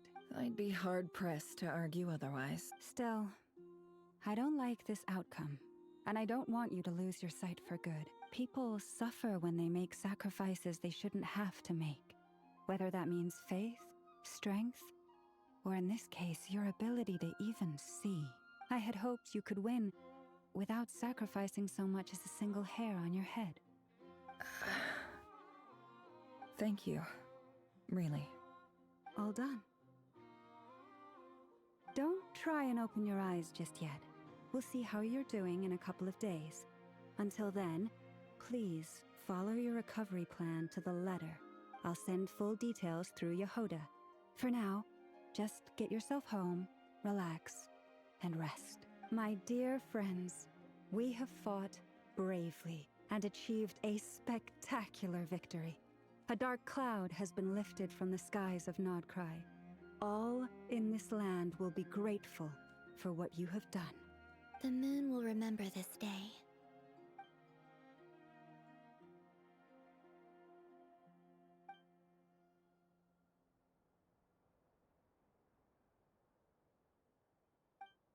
There's something I want to let you know.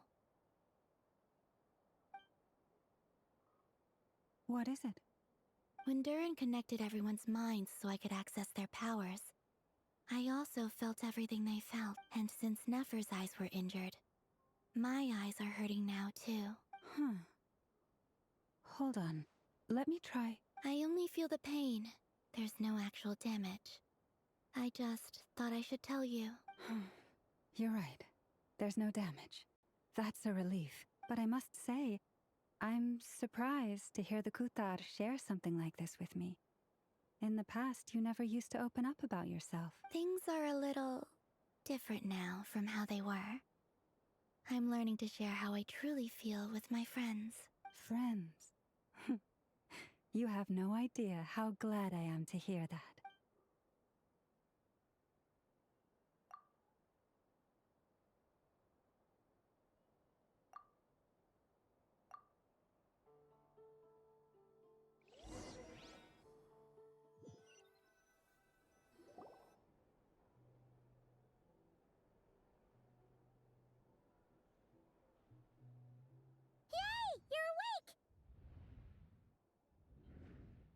How are you feeling? Any aches and pains? Did you sleep well? I'm doing all right, Paimon. No need to worry about me. Phew! Well, that's good. Paimon's been sitting on the edge of the bed worrying about you for ages. Glad to hear you didn't starve. Well, it wasn't the same without you there to share it. Honestly, Paimon just can't relax when you're not your usual self. Well, I'm back to normal now. Oh yeah, and Albedo swung by earlier. He said to tell you to head to the tavern when you woke up. Varker and the others are organizing a victory feast and they want to celebrate with you. He also dropped off some medical supplies, but you seem fit as a fiddle, so guess you won't be needing those. If you're feeling up to it, let's head over now.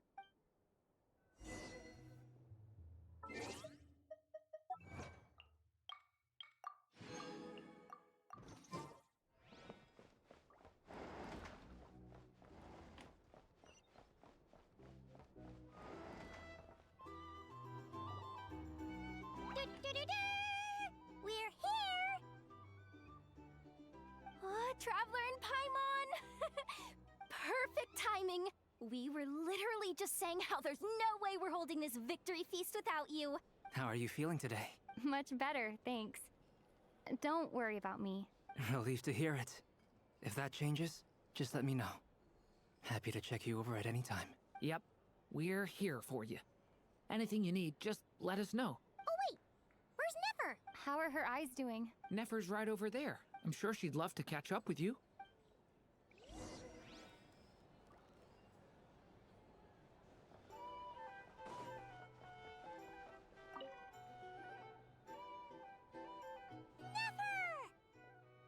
Traveler, Paimon, are you recovering well?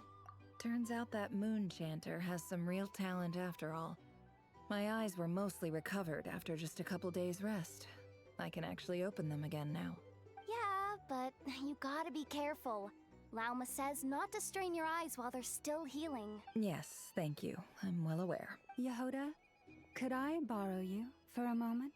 Oh, sure. Coming. Did you hear that? I gotta go help Lauma for a second. You bet. Make it extra sweet, because Paimon's earned it. Sure thing.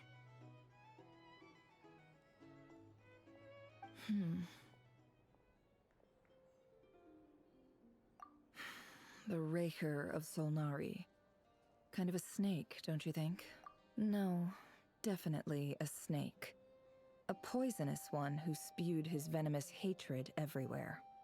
Anyone who seeks revenge out of hatred for other people has become a snake. Perhaps. I'm sure it sounds like a very wise and open-hearted perspective to your ears. What else is left when everything you depended on in life gets stripped away? If you're worried about me, you can nip that in the bud. It's just... I suddenly feel like I was wrong to call my father a liar. Oh, Father. How much better things could have been if you were a skilled liar. Look at the Ibis King. Thoth Bye, is I a love fiendishly you. cunning liar. Thanks for hanging out. And yet, strangely, he feels more like a father to me than my real dad ever was. He's never brought it up, but I'd bet he feels the same way. Why else would he give me the power to perceive the truth, while at the same time training me in the art of deception? Well, King Deshret banished him to Aru, which is essentially a prison, and posed 3 questions to him. His response was to take on a physical form and approach me, hoping that I could become his envoy and search for one of the answers on his behalf. Did he really think I'd fall for that? He's stuck there. He can't make me return what he gave to me. So that's enough for you to decide he's nice, is it? He's a prisoner, and he was scared. He lives in fear because he's a deceiver. It's preposterous. Yet I can't say I don't understand it.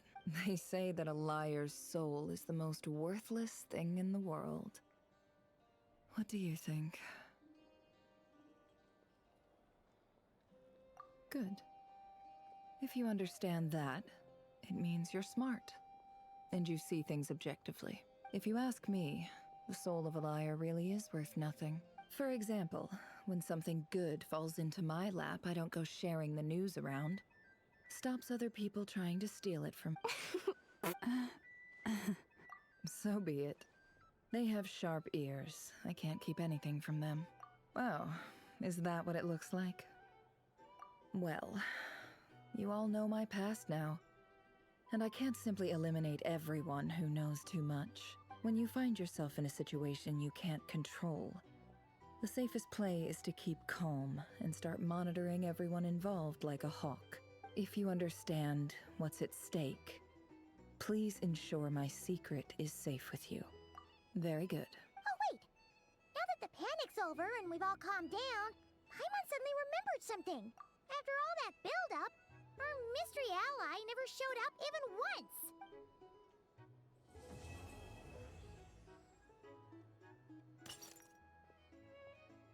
Huh? Am I imagining things?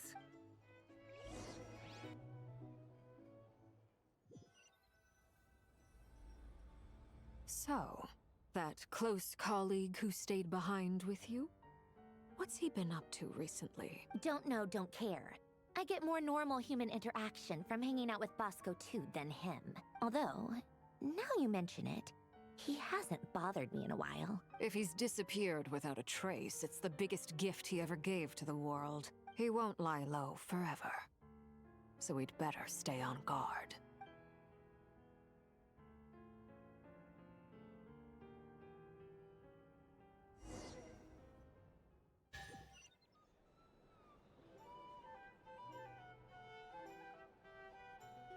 I am ending it here for now.